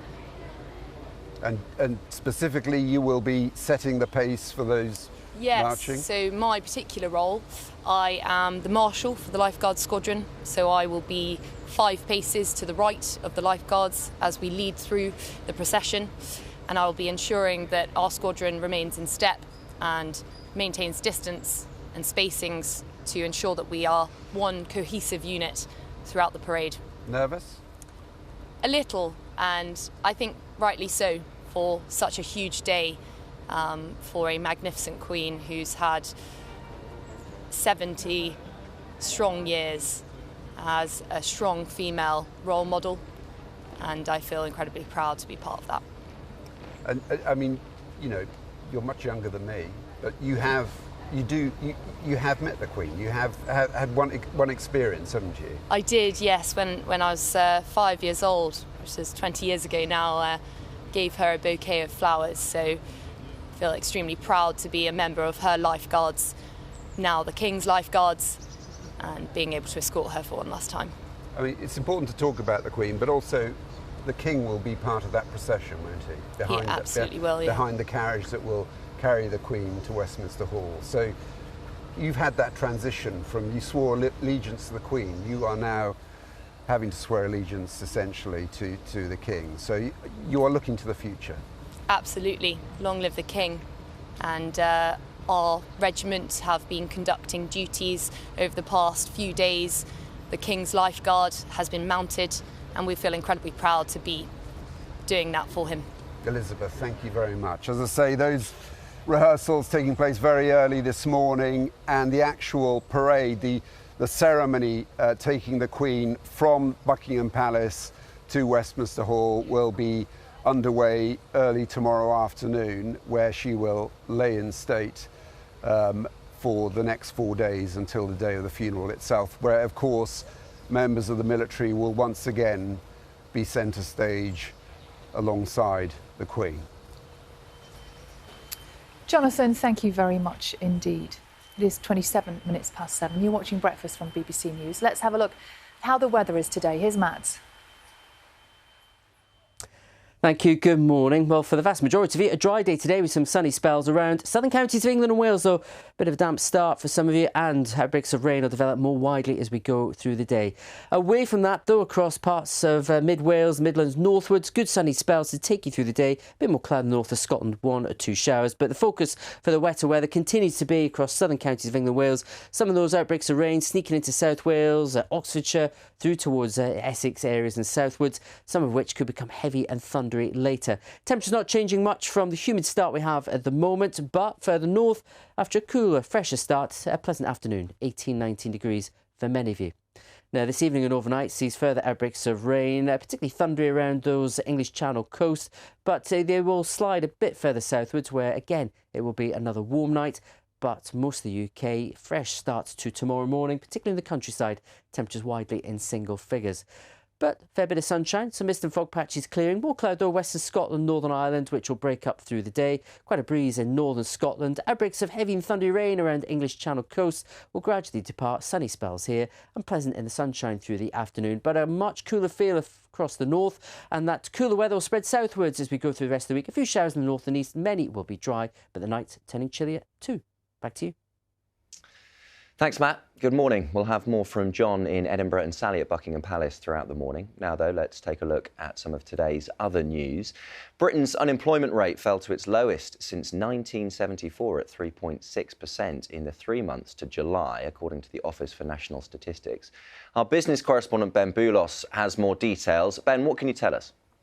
Well, yeah, John, we get these updates on the state of the labour market on pay and employment every month, and this covers the period between May to July. And what's really interesting is when you look at the wage details, because it shows that in real terms, so when you account for average price rises, regular pay on average in real terms was down 2.8%. Now, people will have got, a lot of people may have got pay rises, but the crucial thing is average prices are going up at a faster rate than their pay might be. You'll remember that inflation is currently at 10.1%, so that means on average things are costing more than 10% more than they were a year ago. If your pay hasn't gone up by 10%, it means in real terms it's fallen. So these figures confirm that. Now, the drop in real pay is not as steep as we saw in the last time we got the set of data for a 3-month period. In that period it fell 3%. This time it's down 2.8%, but it is still a fall nonetheless. Now, the other detail that we got, as you say, was that unemployment fell, unemployment down to I haven't got the figures, I'm just trying to find the figures here, but unemployment was down, and also the number of job vacancies fell. Now, that's important. The number of vacancies falling was important because we've seen the problems that was causing when it was difficult to fill jobs. There were staff shortages in places like airports, and we saw the problems that was creating. But that's just a little snapshot, really, of the state of the labour market as it currently stands. OK, Ben, thanks for the update. Ben Boulos there. A firearms officer who shot dead an unarmed black man in South London last week has been suspended from the Metropolitan Police. Chris Cabot, a 24-year-old rapper, had been driving a car that police said had been linked to a firearms offence, but no weapons were found in the vehicle. The Independent Office for Police Conduct has launched a homicide investigation.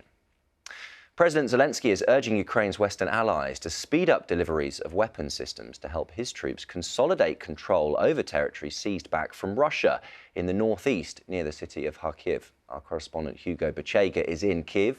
Hugo, how significant are these gains? Well, John, these are the most significant changes on the front lines in many months since the spring when Russian forces had to leave the Kyiv region. And these are humiliating setbacks for Russia because these are towns and villages that had been under Russian occupation since the very beginning of the war. And some images and videos from the occupied areas that have been liberated show military vehicles, ammunition, equipment left behind. So these are signs that Russian troops had to abandon those areas, even though the Russians are saying that their troops are regrouping elsewhere in the east. Now, the Ukrainians are saying that troops are now working to consolidate control in over liberated areas in the east of the country, and we had an update from the military saying that troops had also pushed back Russian forces in the south of the country. Now, it's hard to independently verify those reports because of the restrictions imposed on the work of journalists in the areas where this counter-offensive is happening. But last night, President Zelensky said that the operation was continuing. He also said Ukraine and the West must strengthen cooperation to defeat, in his words, Russian terror. Hugo Bachega, live for us in Kiev this morning. Many thanks for that. The port of Felixstowe has warned of serious disruption after it received notice from the Unite Union of a second 8-day strike from the 27th of September in a dispute over pay. Almost 2,000 workers at the country's biggest container port walked out in August. Unite's General Secretary Sharon Graham warned last month that industrial action would be escalated if their request for a 10% increase in wages was not met. The British actors Matthew Macfadyen and Brett Goldstein are among the winners announced at one of television's most prestigious awards ceremonies, the Emmys. Macfadyen was honoured for his role in the drama Succession. Goldstein was named the Best Supporting Actor in a Comedy for Ted Lasso. Let's take a look at some of this morning's sports stories now. Only 7 of the 10 Premier League fixtures scheduled for this weekend will take place. Manchester United's home game with Leeds and Chelsea's match with Liverpool in London on Sunday have both been postponed due to concerns around police resourcing ahead of Monday's funeral. Brighton against Crystal Palace was already called off ahead of a planned rail strike. Arsenal's Europa League tie, originally scheduled for Thursday, is also off. Tottenham and Liverpool will both play their games in the Champions League tonight. Spurs manager Antonio Conte said he went down to join the crowds in London last week to pay his respects. On Friday, I went to Buckingham Palace. Yeah, and like a normal person, because I'm a normal person with the hat, and to live this situation, because I think this for sure we'll remember this for the rest of our life. It's just gone 25 minutes to 8. Time now to get the news, travel and weather where you are.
Good morning. Welcome to Edinburgh this Tuesday morning. You're watching BBC Breakfast and we're outside St Giles Cathedral, where people have been coming in their thousands overnight to pay their respects to the Queen. She's lying at rest inside. Last night, King Charles and his siblings stood vigil at the coffin for a few moments, and now one by one you look school children going in their uniforms before classes this morning. Some of these people have waited hours overnight. I spoke to people on the way in who said that they'd waited 6 hours. It's much less than that at the moment. They seem to be moving through quite quickly at the moment. But inside, people pause just for a few seconds and pay their respects. The Crown of Scotland, dating from the time of James V, resting on top of the coffin. And people have told us that they find it intensely moving inside. Very peaceful, very calm, silent and respectful. Now, Jane has been speaking to people on their way out of the cathedral this morning just to get a sense of what's brought them here and how they find it. And we can join Jane now. Hi, Jane.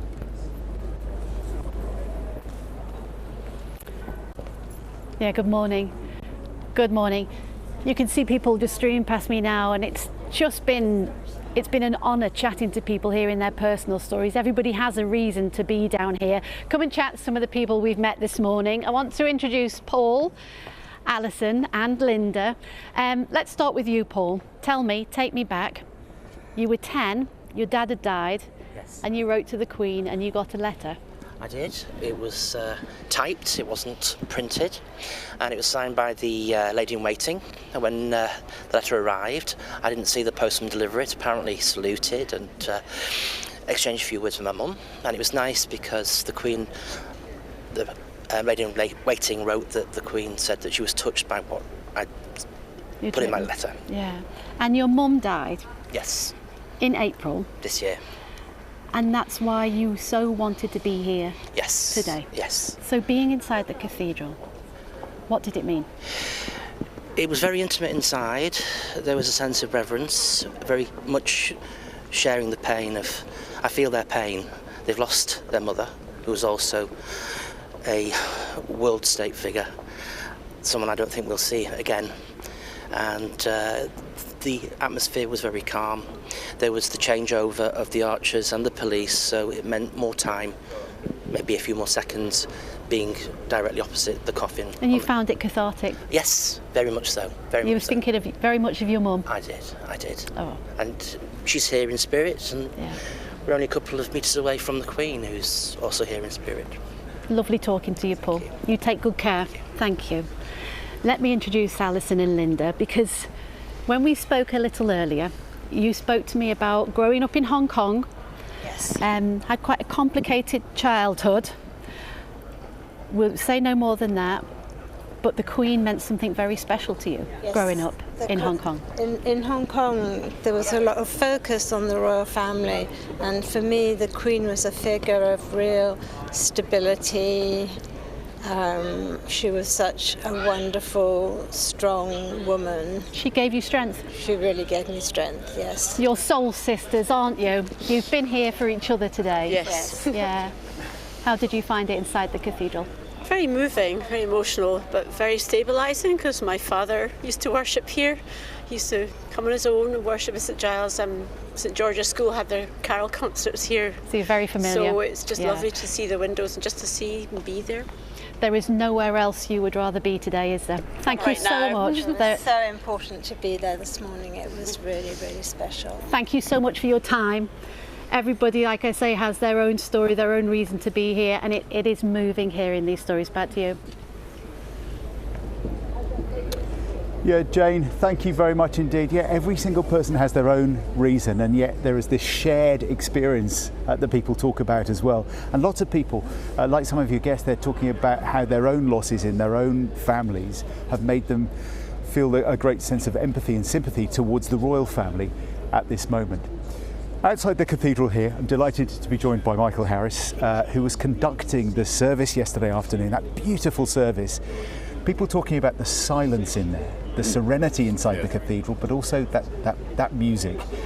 Talk us through how the pieces were selected. The sort of suggestions for the music evolved over a sort of a period of time, and with talking with the Minister of St Giles and the Dean of the Chapel Royal here in Scotland. And we selected pieces for before the service because we sang for nearly half an hour before the service started.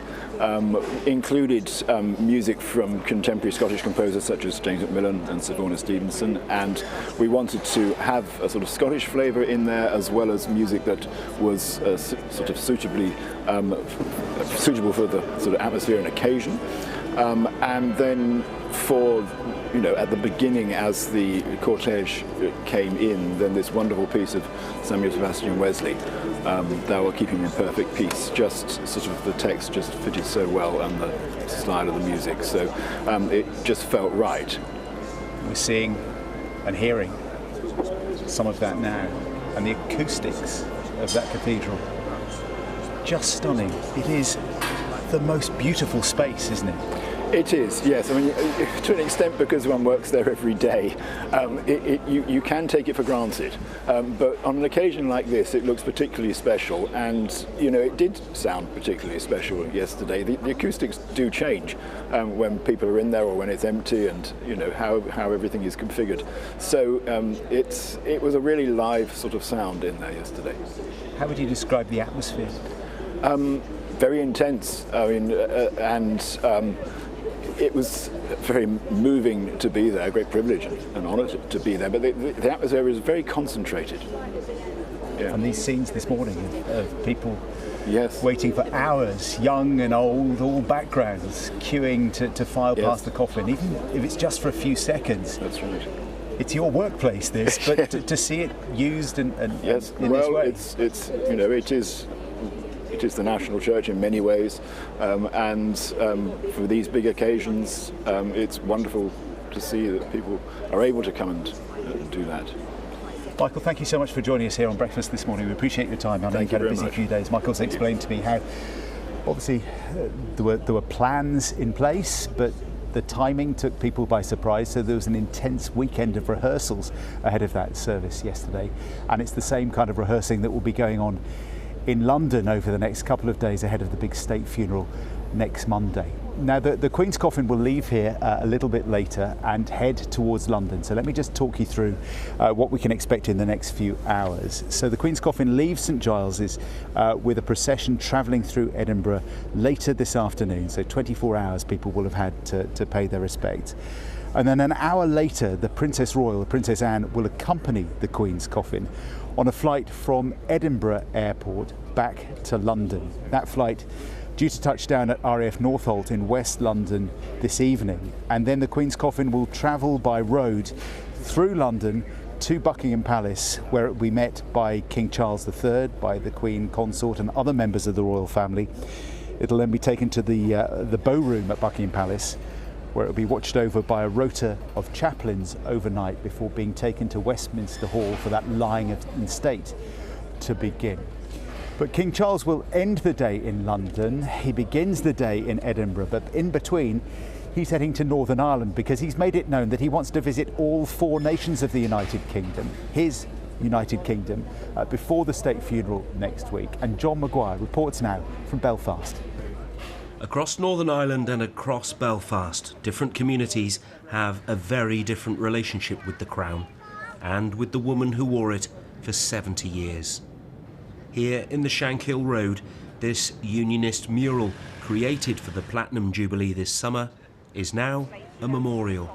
Adding his tribute is Leo McGregor, who served 16 years in the British Army. Well, the thing is, when you take the oath of allegiance, you take that oath for Her Majesty to serve and to protect her, and yeah, it hits home to military people. The military family is a massive, big family, and I think it's hit hard. The Queen was a constant in people's lives across the generations. She was one really amazing woman, and she always had a good fashion sense about her. I loved always seeing her wee outfits every time we seen her on the TV. My granny loved her, and honestly, I'll not be the same looking on the TV no more and not seeing her. So it'll be terrible. It's a sad, sad thing. People off the Shankill Road are very loyal and royal. Tracy and her daughter Isabel come here every day, a mark of respect for the Queen and to show support for the new king. I am confident. He's had his whole life being trained by a woman who was strong, very independent, and I think he will do a good job. Yeah, I do. The Queen reigned through some of the most turbulent and violent years in the United Kingdom's post-war history, but throughout worked to build bridges. So what was the day like, Claire? It felt like a hugely political event. The Lyric was going to be in the spotlight for something that could actually be a seismic shift for these islands. We were really proud actually to be chosen as the venue for it. In 2012, she came here to the Lyric Theatre and met Martin McGuinness, the former IRA commander who'd become Northern Ireland's deputy leader. A 4-second handshake was momentous. I felt that this was going to be something that I could tell my children about.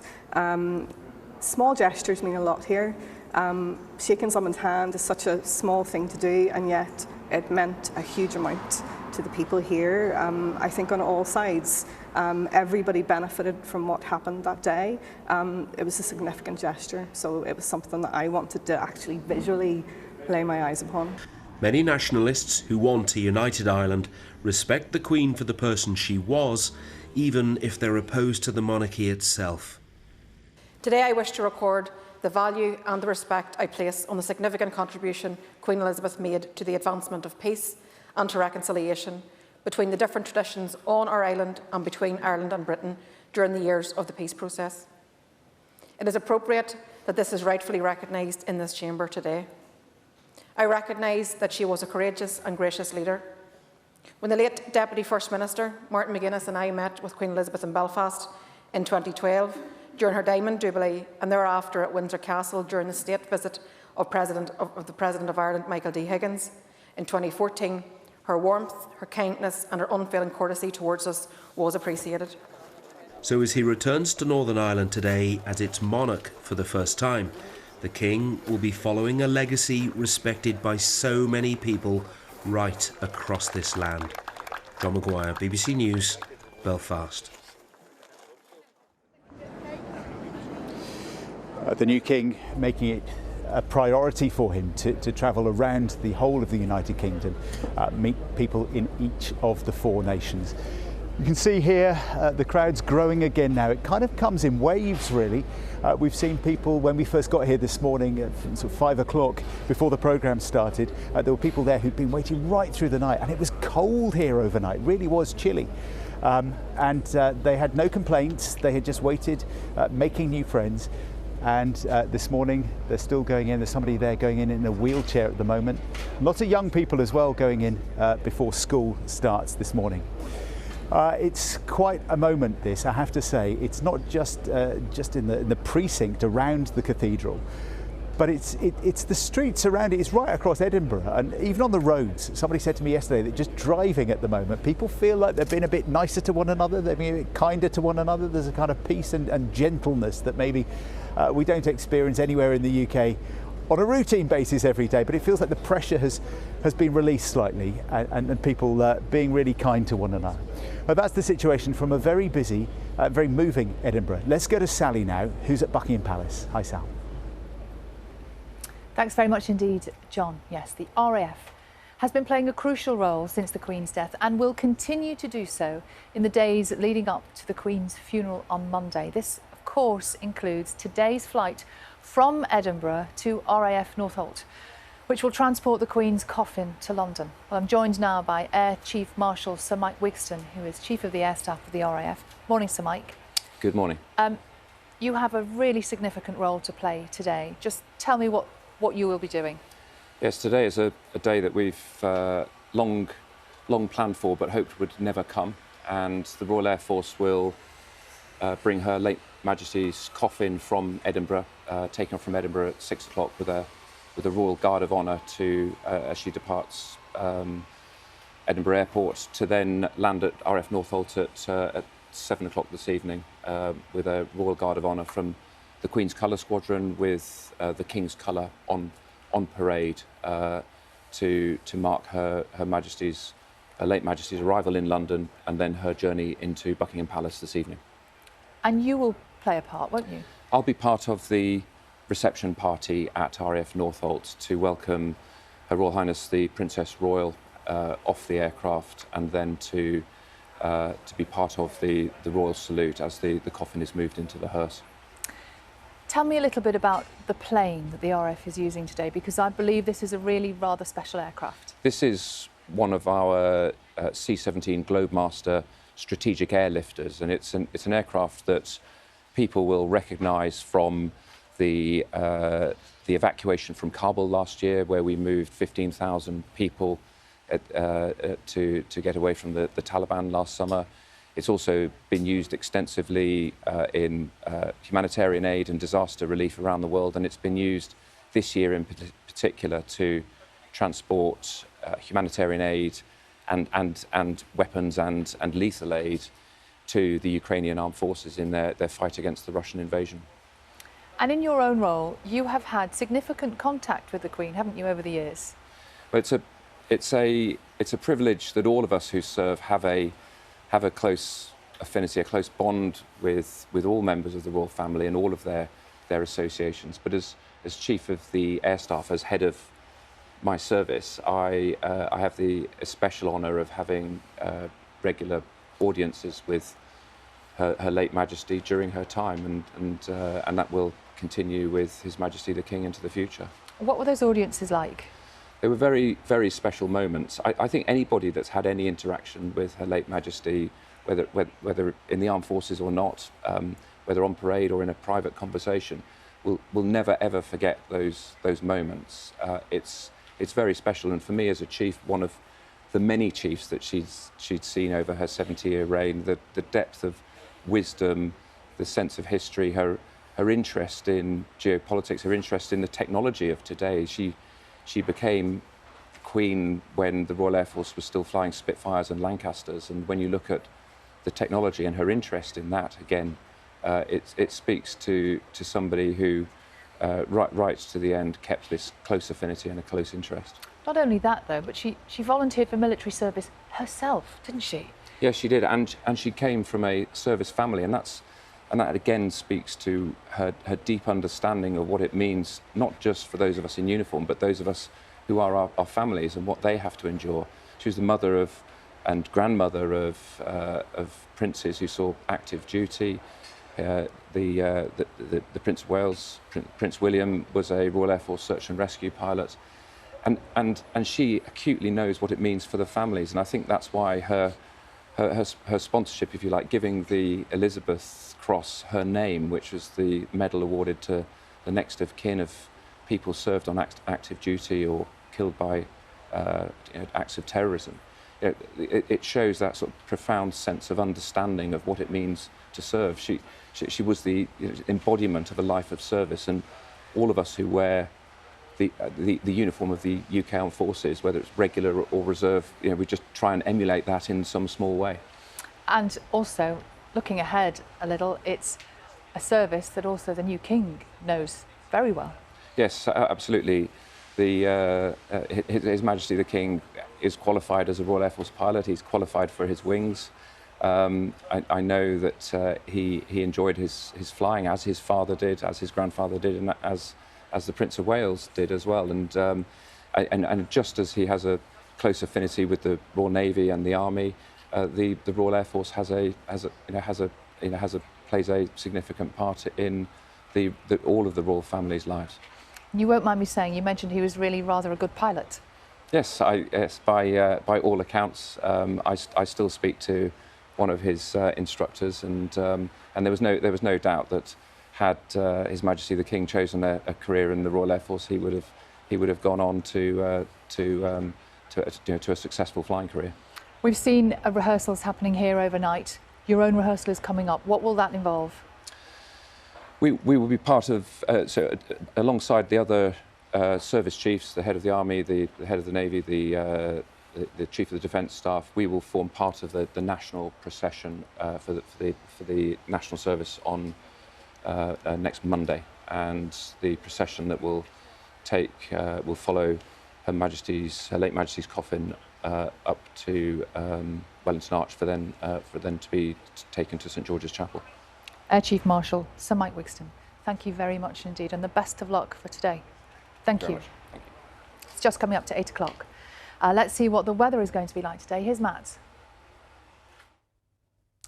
Thank you. Good morning. Well, for the vast majority of you, a dry day today with some sunny spells around southern counties of England and Wales, though a bit of a damp start for some of you, and outbreaks of rain will develop more widely as we go through the day.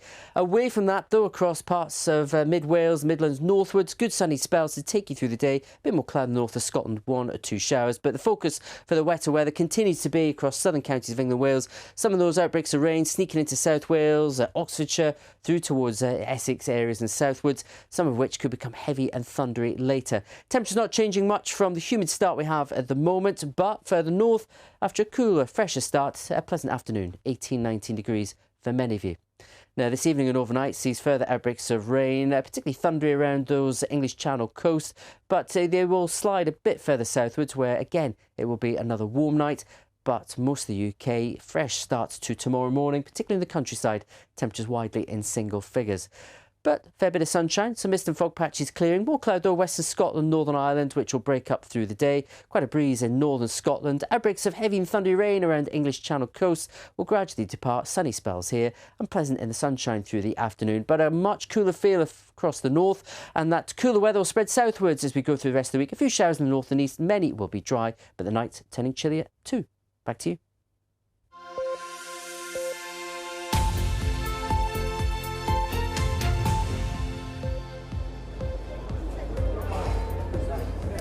Hello there, good morning. Welcome to BBC Breakfast with me, John Kay, in Edinburgh, and Sally Nugent at Buckingham Palace. Here are your headlines at 8 o'clock this Tuesday morning. Thousands of people have queued through the night to file past the Queen's coffin as it lays at rest here at St Giles Cathedral. Well, last night, King Charles stood vigil with his siblings as mourners paid their respects. The King will fly to Belfast later as part of his tour around the UK. The Queen's coffin will be flown from Edinburgh this evening to spend the night here at Buckingham Palace. And in the past few hours, guards have been rehearsing for a procession which will take Her Majesty to Westminster Hall tomorrow, where she will lie in state. This weekend's Premier League matches between Chelsea and Liverpool, as well as Manchester United against Leeds, have been postponed due to concerns around police resources ahead of Monday's funeral.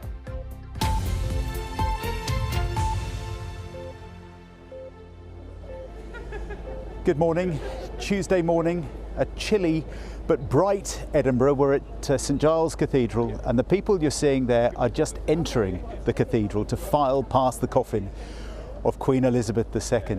And they've waited, some of them, for hours overnight. They're now entering the cathedral one by one, people of all ages, of all backgrounds. Some have finished a night shift, some are on their way to work or school, but they're determined to wait for as long as it takes, they tell us, just to have those moments of reflection inside. And when they get inside, it's only for a few seconds that they file past the coffin. They have to move on quickly because people have been queuing for up to a mile. Some of them have told us they've waited 6 hours in cold temperatures overnight. Some have travelled hundreds of miles to be here, but they're determined to be here. And they've spoken about their relief and a sense of satisfaction, having paid their respects in the last few hours. Well, King Charles and his siblings were here last night as well. They stood around the coffin in a special vigil. Later today, the coffin will head to London, to Buckingham Palace, ahead of the state funeral next week, and before that, the official lying in state at the Palace of Westminster. Judith Moritz has the latest on the significance and the ceremony.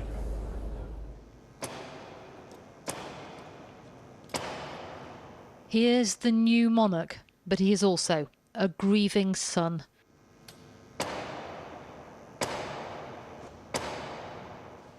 King Charles must combine mourning with duty. And so, a moment for private thought whilst in public sight, as the Queen's 4 children stood vigil by her side. It completed a day which was full of procedure. At the palace of Holyrood House, the King took part in the historic ceremony of the Keys, just as his mother, the Queen, last did less than 3 months ago. And another duty too, the inspection of the Guard of Honour, formed by the Royal Regiment of Scotland. The rank-and-file soldiers of 4th Scots, like Kevin and Levi, will never forget it. It was once in a lifetime.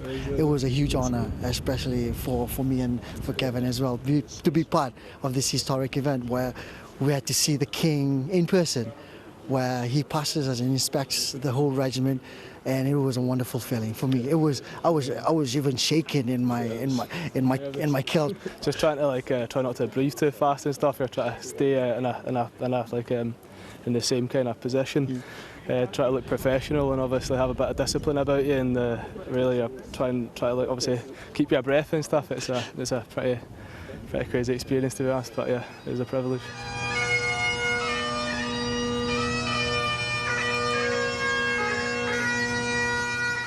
The King has found strength amidst such sorrow for moments like these, to watch as Queen Elizabeth left her official Scottish residence for the last time, and to follow behind with his siblings as they walked together behind the hearse and up the Royal Mile.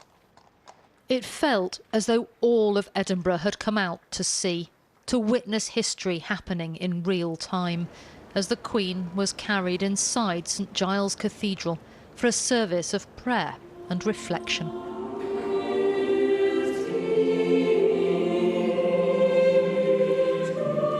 And so we gather to bid Scotland's farewell to our late monarch, whose life of service to the nation and the world we celebrate, and whose love for Scotland was legendary. For everything there is a season and a time for every matter under heaven, a time to be born and a time to die.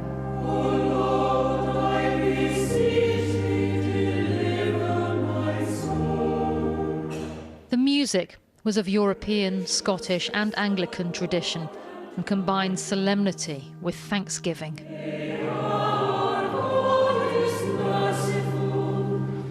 There were some very moving moments as the coffin moved in front of the choir on the way in as we were singing, and one felt, it just fitted the words.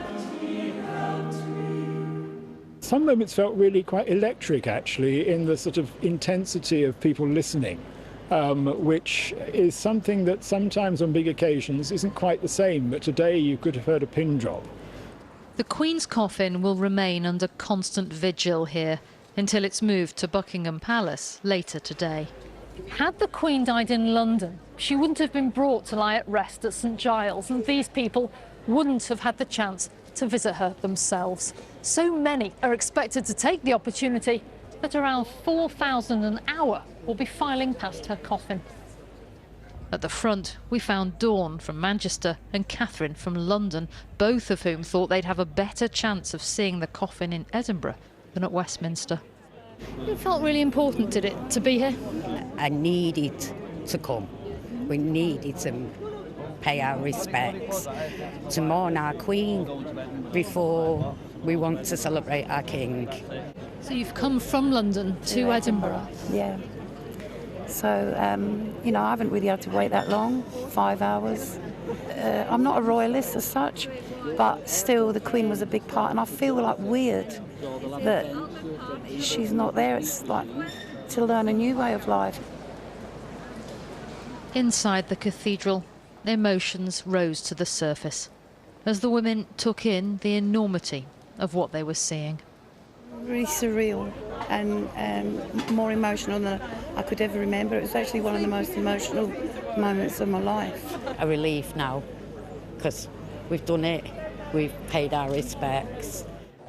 For the King, the ceremonial commitments continued into the evening, speaking to the Scottish Parliament. My mother felt, as I do, the greatest admiration for the Scottish people. And receiving dignitaries at the Palace of Holyrood House. I'm so grateful, I really am, and for all your kind thoughts and prayers on these awful occasions which we have to face. I know, but you're dealing with so many public engagements and duties as well at a time of great personal loss. Well, there we are. It's called duty. Duty has underpinned everything. For the King, who's now following the late Queen's example, and for her subjects, who feel they owe her a debt of thanks. Judith Moritz, BBC News, Edinburgh. And still they come, those subjects. Here we are just after 8 o'clock this morning. St Giles Cathedral has been open to the public for just over 12 hours now. And some of the people you're seeing who are entering the cathedral have waited for several hours just to get that moment inside where they can file past the coffin of Queen Elizabeth II.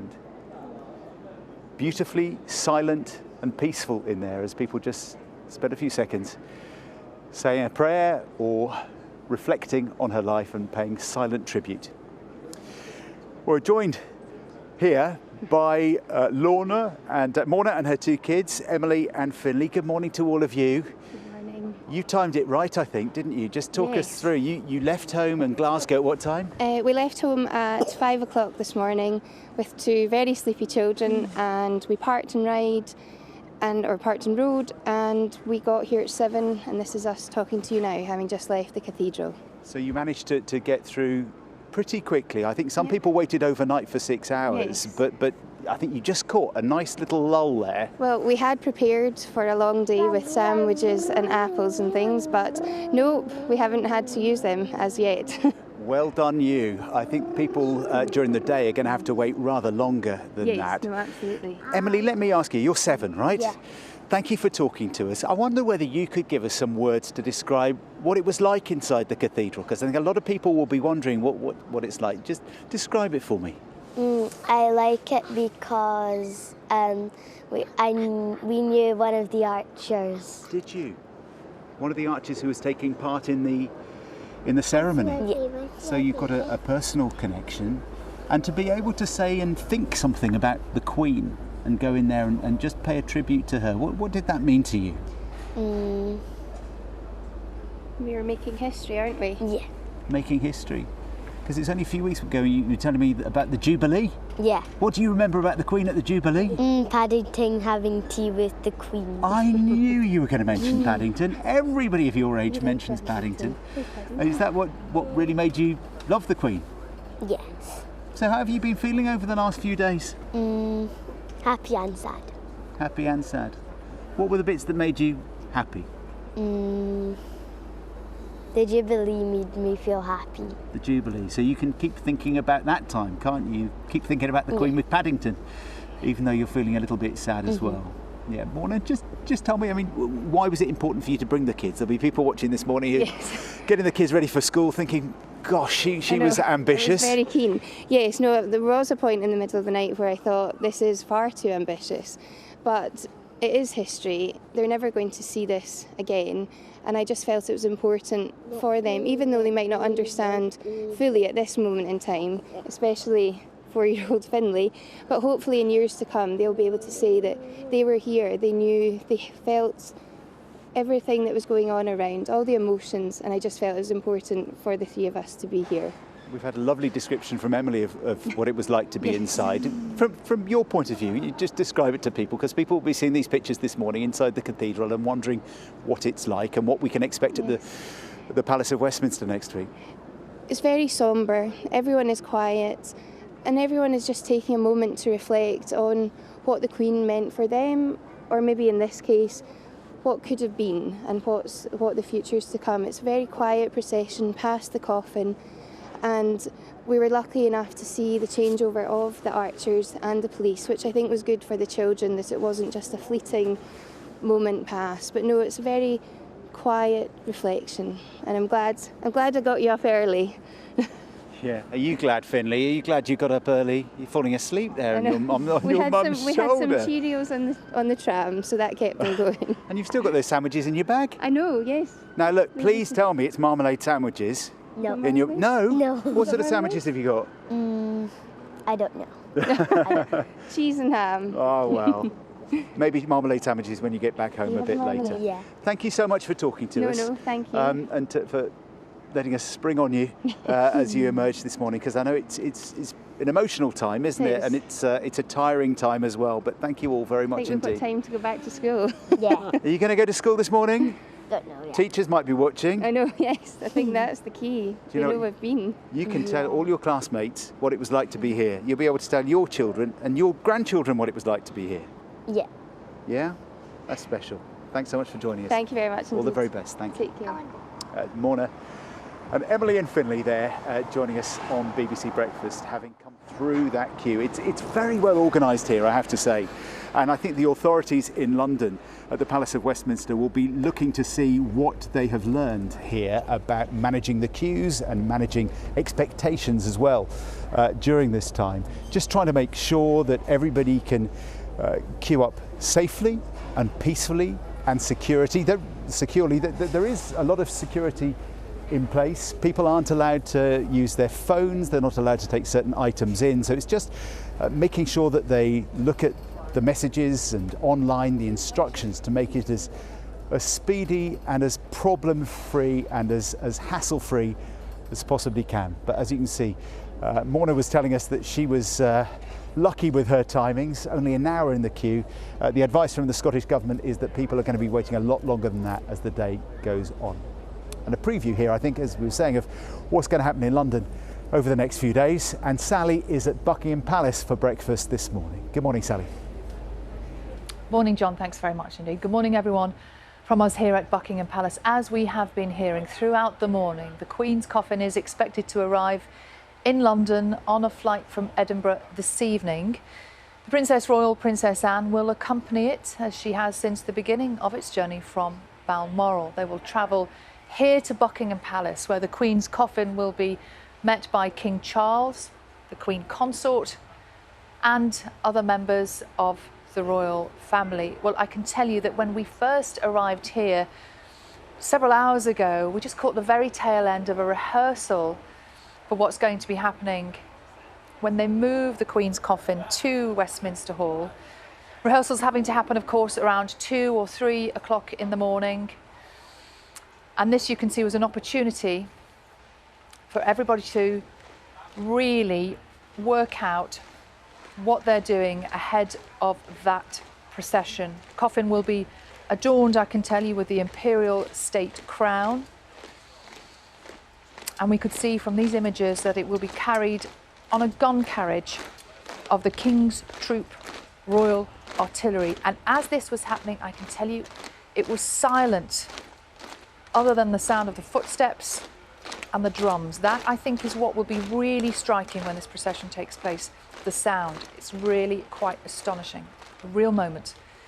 And here at Buckingham Palace, piles of flowers, letters, candles and cards are still growing by the minute at Green Park as people continue to share their memories and pay tribute to the Queen. Our reporter Graham Satchell has been speaking to some of the people who've made a special journey to London to pay their respects. Green Park next to Buckingham Palace. The flow of people is constant. Thousands and thousands every day, bringing flowers and other tributes to remember the Queen. I don't live very far, and I wanted to come with Eddie and just be here, actually. It's something very special to come and see the atmosphere and feel it. And I bought some flowers from the garden, and yeah, I'm very pleased I came. What did the Queen mean to you?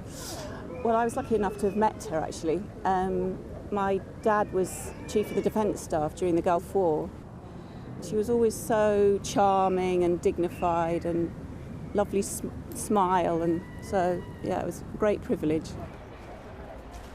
Green Park has been transformed by a sea of flowers. The dappled sunlight, the fragrant air, has become a canvas for an outpouring of affection. Some of the personal messages are printed and formal, like this from 83-year-old Beryl. Others are much more familiar, but no less heartfelt. The messages are quite touching, aren't they? Have you been reading them? Yeah, especially the ones from all the school children who are paying all their respects. Really, really kind messages out there. It's striking how many messages there are from children and drawings, particularly of corgis. Laura wanted to be here with her 9-month-old daughter, Grace. The Queen was a really big part of our life, and I just know that we were very lucky to have the Queen in our generation, and we're excited to see what the King's going to do, but I really wanted her to see how loved the Queen was. She's so just incredibly loved, and we were just saying we hope she knew. Yeah. We hope she knew how loved she was, and you seem to love her and you loved the Paddington, didn't you? And there are a lot of Paddington bears, a touching reminder of the Queen's sketch at her Platinum Jubilee. Some even have marmalade sandwiches. From darkest Peru to Uruguay and Italy, there are messages here from all over the world. On my flight from Virginia to the UK, there was breaking news from the Uber driver, and he said the Queen has passed away. So as he was driving me to my hotel, I was just completely shocked because it was sad news, and honestly never thought that I would see this spectacular display of respect and condolence to a legend for 70 years. Canadian tourists, you kind of think, well, it won't affect me that much, but when you're here among other people, to feel the passion, the emotions, what she brought to the country, it's overwhelming to see such a display of love. The Royal Park authorities have asked people not to leave teddy bears or balloons and to remove plastic packaging from flowers if possible. The floral tributes here will be left in place until after the Queen's funeral and will then be composted, but the messages will be collected and kept, a unique public record of just how much the Queen meant. Graham Satchell, BBC News. Really beautiful seeing the flowers in Green Park over the last couple of days, and of course many more people expected to come and leave flowers and tributes over the coming days. If you are arriving here in London, I can tell you it's a little bit overcast this morning. Still looking really rather beautiful at 21 minutes past 8. For everyone else, let's see what the weather is going to be like for the rest of the UK. Here's Matt. Thank you. Good morning. Well, for the vast majority of you, a dry day today with some sunny spells around southern counties of England and Wales, though a bit of a damp start for some of you, and outbreaks of rain will develop more widely as we go through the day. Away from that, though, across parts of mid-Wales, Midlands, northwards, good sunny spells to take you through the day. A bit more cloud north of Scotland, 1 or 2 showers, but the focus for the wetter weather continues to be across southern counties of England and Wales. Some of those outbreaks of rain sneaking into South Wales, Oxfordshire, through towards Essex areas and southwards, some of which could become heavy and thundery later. Temperatures not changing much from the humid start we have at the moment, but further north, after a cooler, fresher start, a pleasant afternoon, 18-19 degrees for many of you. Now, this evening and overnight sees further outbreaks of rain, particularly thundery around those English Channel coast, but they will slide a bit further southwards, where again it will be another warm night. But most of the UK, fresh starts to tomorrow morning, particularly in the countryside, temperatures widely in single figures. But fair bit of sunshine, some mist and fog patches clearing. More cloud though, western Scotland, Northern Ireland, which will break up through the day. Quite a breeze in northern Scotland. Outbreaks of heavy and thundery rain around English Channel coast will gradually depart. Sunny spells here and pleasant in the sunshine through the afternoon. But a much cooler feel across the north, and that cooler weather will spread southwards as we go through the rest of the week. A few showers in the north and east, many will be dry, but the night turning chillier too. Back to you. Matt, thank you. Good morning. We'll have more from John in Edinburgh and Sally at Buckingham Palace throughout the morning. Now, though, let's take a look at some of today's other news. Britain's unemployment rate fell to its lowest since 1974 at 3.6% in the 3 months to July, according to the Office for National Statistics. Our business correspondent Ben Boulos has more details. Ben, what can you tell us? You're absolutely right, John. This is a snapshot of who is in work and how much they're being paid in that period between May and July. And the crucial thing to look for is how wages relate to the average rise in prices for the goods and services we all buy. Now, what these figures show is the squeeze on pay remains, and it's even more pronounced for those working in the public sector than in the private sector. Now, when you factor in inflation, that's the average rise in prices for goods and services, in real terms, average wages fell by 2.8% compared with a year earlier. In the previous 3-month period, they had fallen by 3%, so it's not as steep a fall as then, but still 2.8% is one of the biggest falls since records began 20 years ago. And it's inflation that is the big thorny problem. It's currently at 10.1%, so typically something that cost you £100 a year ago would now cost you £110. And unless your pay goes up by the same amount, things feel more expensive. That's what we mean when we talk about the cost of living crisis and the pressure, the squeeze on household budgets. The worry, of course, is that if people were given higher wages, that employers and businesses would then pass that on to us as consumers through higher prices. And so it would fuel this spiral of inflation. Now, we get the latest inflation figure tomorrow. That will tell us what inflation was in August. It's expected to be even higher than 10.1%, that just increasing that squeeze on household budgets that people are already struggling with even as we speak. OK, Ben, we await that figure tomorrow. For the moment, though, many thanks indeed. A firearms officer who shot dead an unarmed black man in South London last week has been suspended from the Metropolitan Police. Chris Cabba, a 24-year-old rapper, had been driving a car that police said had been linked to a firearms offence, but no weapons were found in the vehicle. The Independent Office for Police Conduct has launched a homicide investigation. The Port of Felixstowe has warned of serious disruption after it received notice from the Unite Union of a second 8-day strike from the 27th of September in a dispute over pay. Almost 2,000 workers at the country's biggest container port walked out in August. Unite's General Secretary, Sharon Graham, warned last month that industrial action would be escalated if their request for a 10% increase in wages was not met. The British actors Matthew Macfadyen and Brett Goldstein are among the winners announced at one of television's most prestigious awards ceremonies, the Emmys. Macfadyen was honoured for his role in the drama Succession. Goldstein was named the Best Supporting Actor in a Comedy for Ted Lasso. Let's take a look at some of this morning's sports stories now. Only 7 of the 10 Premier League fixtures scheduled for this weekend will take place. Manchester United's home game with Leeds and Chelsea's match with Liverpool in London on Sunday have both been postponed due to concerns around police resourcing ahead of Monday's funeral. Brighton against Crystal Palace was already called off ahead of a planned rail strike. Arsenal's Europa League tie, originally scheduled for Thursday, is also off. Tottenham and Liverpool, meanwhile, will both play their games in the Champions League tonight. Spurs manager Antonio Conte said he went down to join the crowds in London last week to pay his respects. On Friday, I went to Buckingham Palace.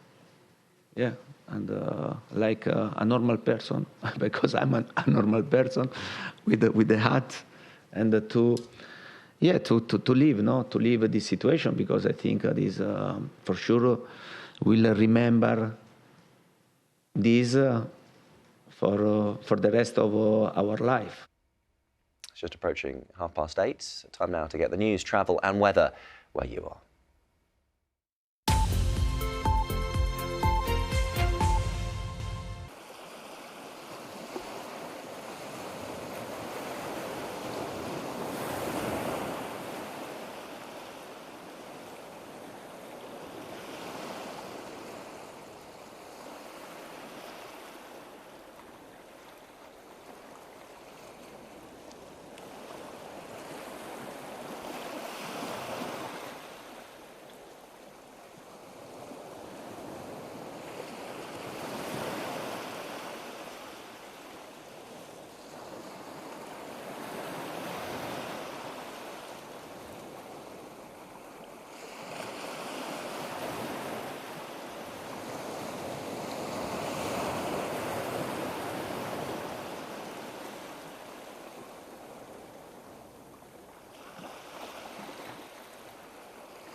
Good morning, everybody. Tuesday, the 13th of September, and we're at St Giles Cathedral in the centre of Edinburgh's Old Town as more and more people turn up to pay their respects at the coffin of Queen Elizabeth II. Some in school uniform, some in their workwear, some in funeral dress.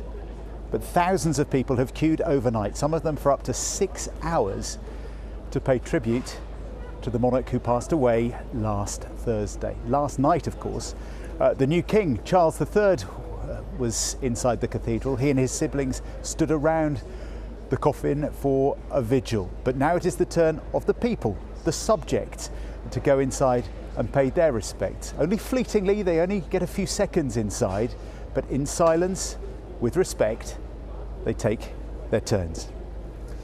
Well, we're joined now on breakfast by someone who's been a constant friend to us really over the last couple of days. Robert Aldridge is the Lord Provost of Edinburgh. He's also the Lord Lieutenant of Edinburgh. He's been at the heart of the ceremony over the last couple of days, and I'm delighted to say, Robert, you've made time for us again, and we really appreciate it because you've been a very, very busy man. But can I just start by asking you about these pictures we're seeing? You're at the cathedral close to where I am this morning, just witnessing that this turnout is staggering, isn't it?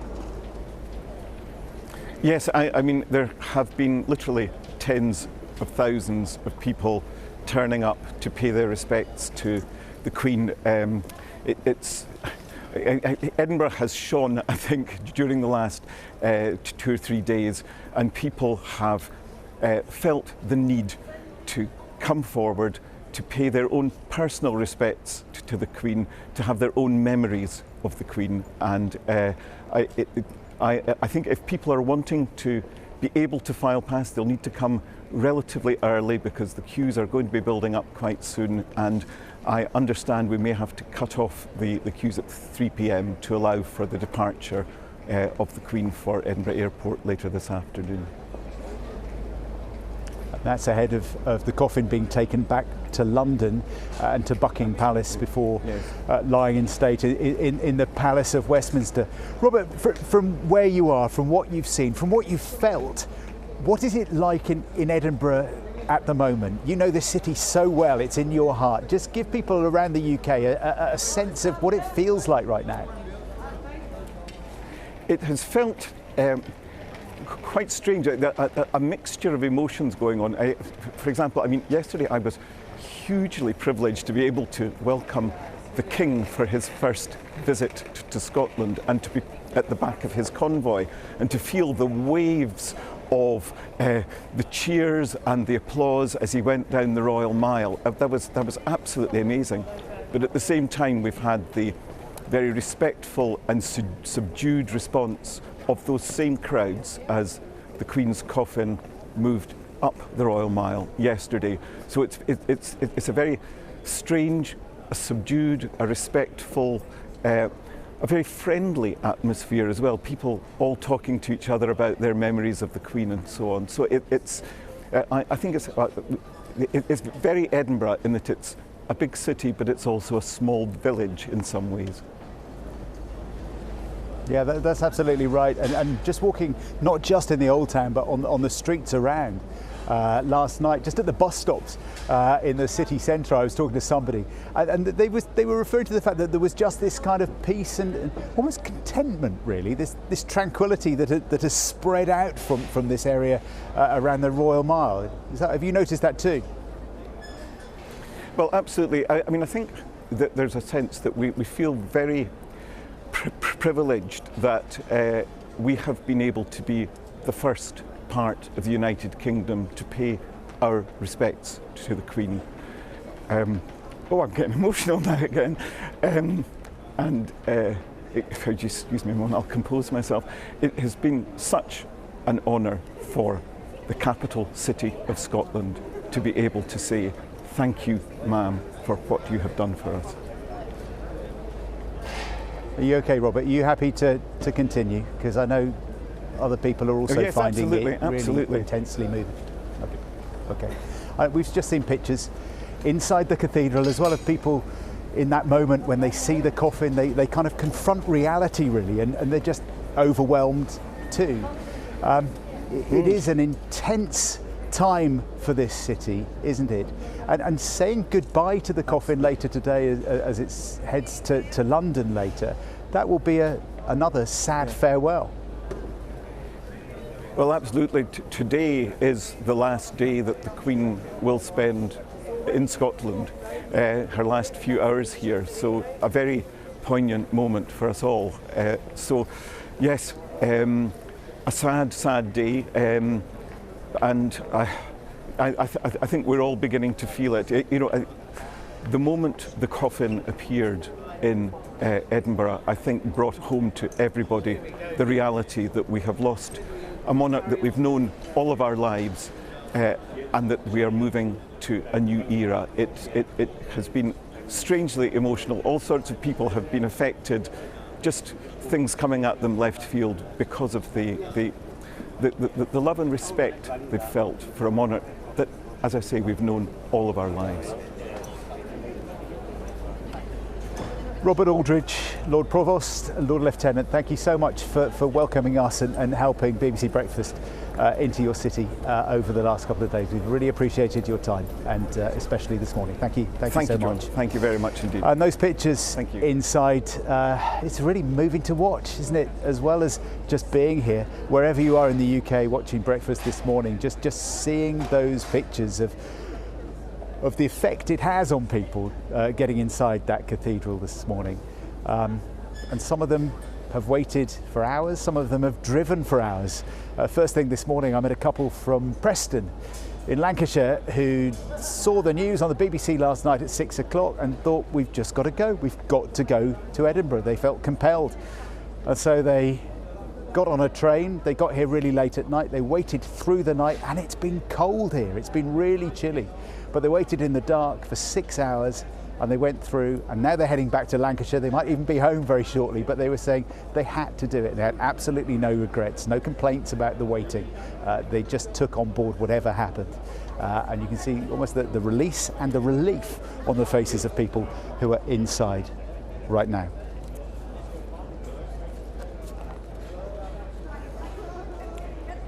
I think now we can speak to a friend of the Queen.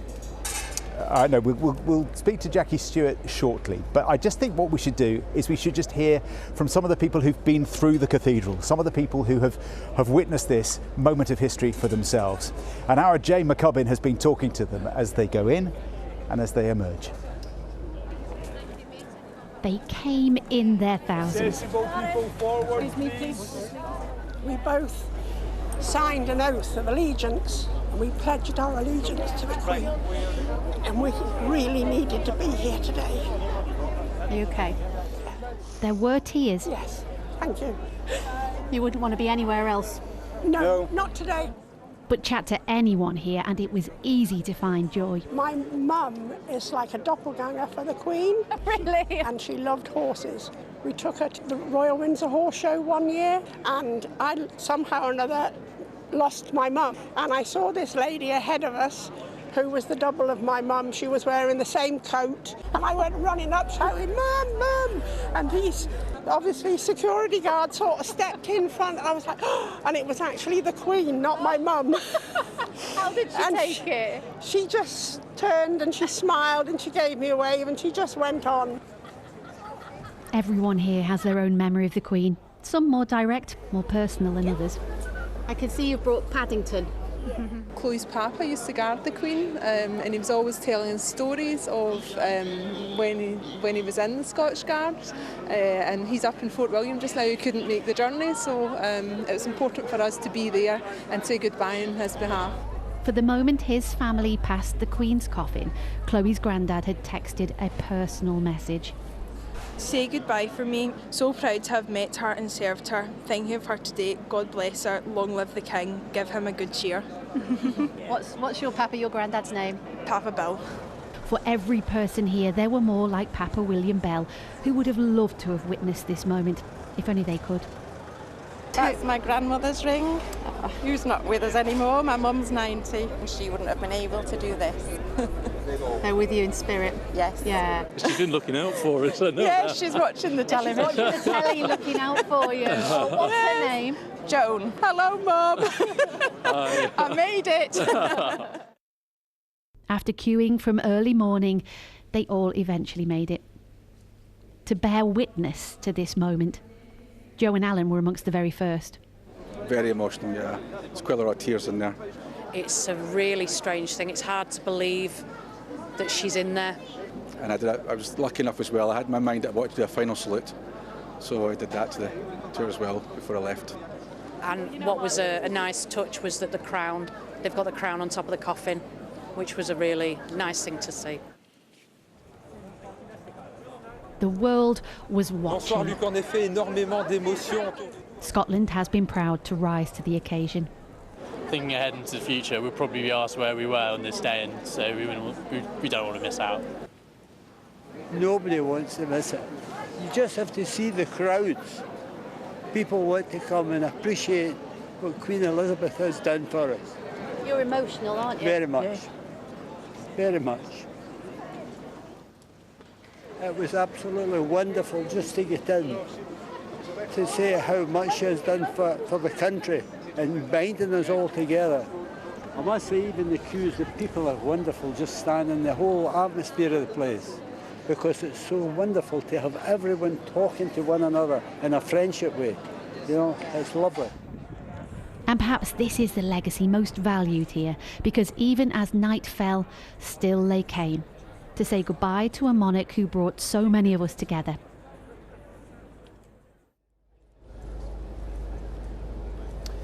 Some lovely voices there, some lovely personal connections and story. I think everybody in that queue has a different reason for being here, a different, deeply personal reason for being here, and they're sharing those stories and those connections with one another as they queue up for all that time overnight and into today. Well, I'm delighted to say we're joined now on Breakfast by the three-time Formula One champion, Sir Jackie Stewart, who was a very close friend of the Queen. Good morning to you, Jackie. Thanks for joining us. I know how sorry and sad you must be feeling right now, because I know how close you were. Just remind us of how you first met the Queen and became friends. It happened through the Princess Royal, in fact. Princess Anna, she was then, because she won the European Championship of cross country, and I happened to be Sportsman of the Year at that time, and she was Sportswoman of the Year. It was the Daily Express, I think, and it was the Savoy Hotel, and I was sitting next to the Princess Royal, as she is now, and for some reason we started to have conversation, and we seemed to get on well together. And she's a great motorist, by the way, and a very good driver, as was Her Majesty. Her Majesty the Queen was a fantastically good driver, but so also is the Princess Royal. And anyway, I invited her if she wanted to come to a race sometime, and in fact I took Edward and William to many races, but the Princess Royal I took to Silverstone. She drove a racing car, she was in the Formula One car, so we got a relationship there. And that introduced the fact that I was invited to shoot at Sandringham or Balmoral or Windsor and so forth. And by that, the Queen one day was standing in for the Princess Royal, who had to rush off and do an engagement, and the Queen hosted it. And it was then that I met Her Majesty the first time. And we just happened to have a very nice conversation, and from there it built over the years, and that's many years ago now, of course. But the most impressive lady that I've ever known in the world. I mean, the loss that we have of Her Majesty is beyond, for me, one of the most amazing reactions I've ever had in my life, her passing. But you know, it was a blessing in a sense, because I met her. In fact, I was supposed to be in Balmoral today, as a matter of fact, with the Queen. And I was with her very recently, and she was in great form, apart from being slightly difficult with the wheelchair, not the wheelchair, with the stick. She was sharp as a needle, and I think the fact that she slipped away in the manner in which her cart, which we all would of course preferred not to happen, was a kindness to the Queen, but to die in Scotland was something very special, because Balmoral was our favourite place in the world, and the way that Scotland responded, you know, the whole country is in mourning, and to have Her Majesty driven with the Princess Royal in the car behind and Tim, her husband, with her, which must be a very emotional experience for Royal Highness, I just think was fantastic. For Scotland, the whole country responded so positively. Edinburgh is today in mourning. I just think it's a great example. The monarchy is very important to our country. You know, when you see what's happening to the United States of America and the sort of demonstrations that have been happening and the violence that's occurred, we have a monarchy, and we should never not have a monarchy. And that applies to Scotland, in my opinion, as well. And Her Majesty was a great leader of that. And Prince Charles, His Majesty now, I thought spoke in a magnificent fashion when he was introduced to be the monarch. And he couldn't have carried it more boldly and with more emotion, and yet with common sense.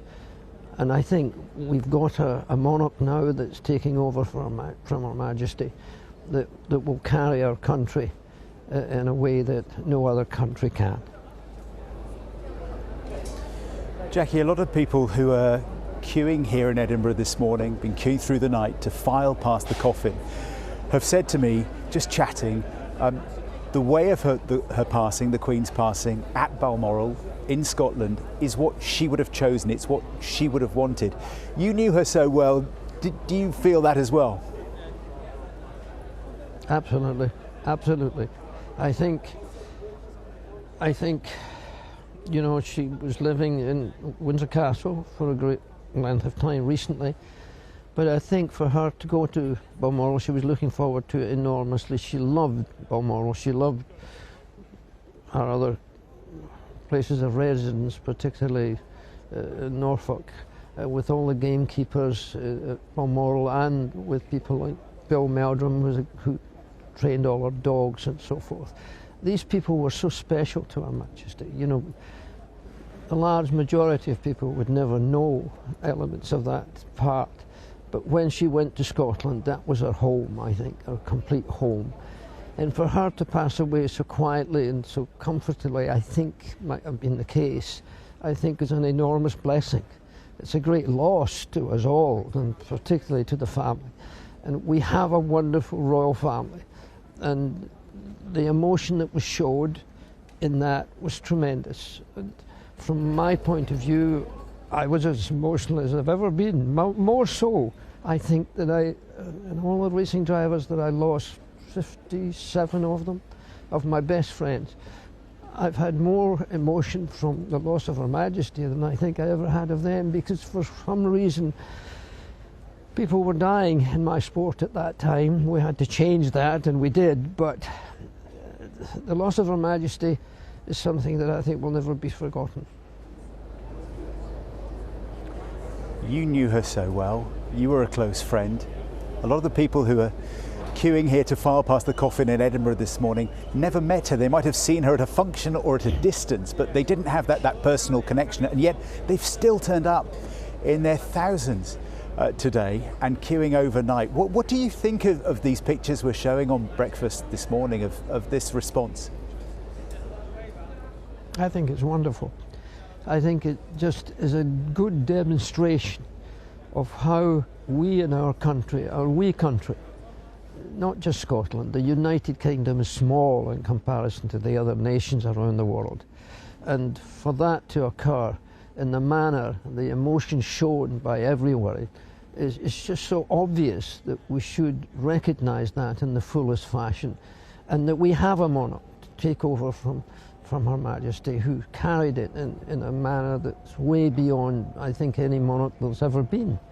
So I just think that we should recognise that. We should use it more positively to be sure that this is continued in that fashion, because we have a king now, and you know, he's a very experienced man, and he's been brought together by Her Majesty in a manner that I think is going to serve us all very well. So we should have it. Tourism in the United Kingdom.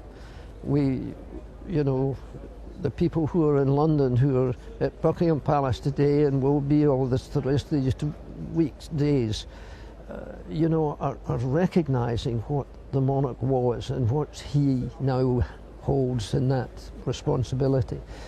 And they're all wanting to be there. So that's a statement. It's a statement that we shouldn't be blind on. For those who may have other opinions, I would say the large majority are of the opinion that I think we must have a monarchy.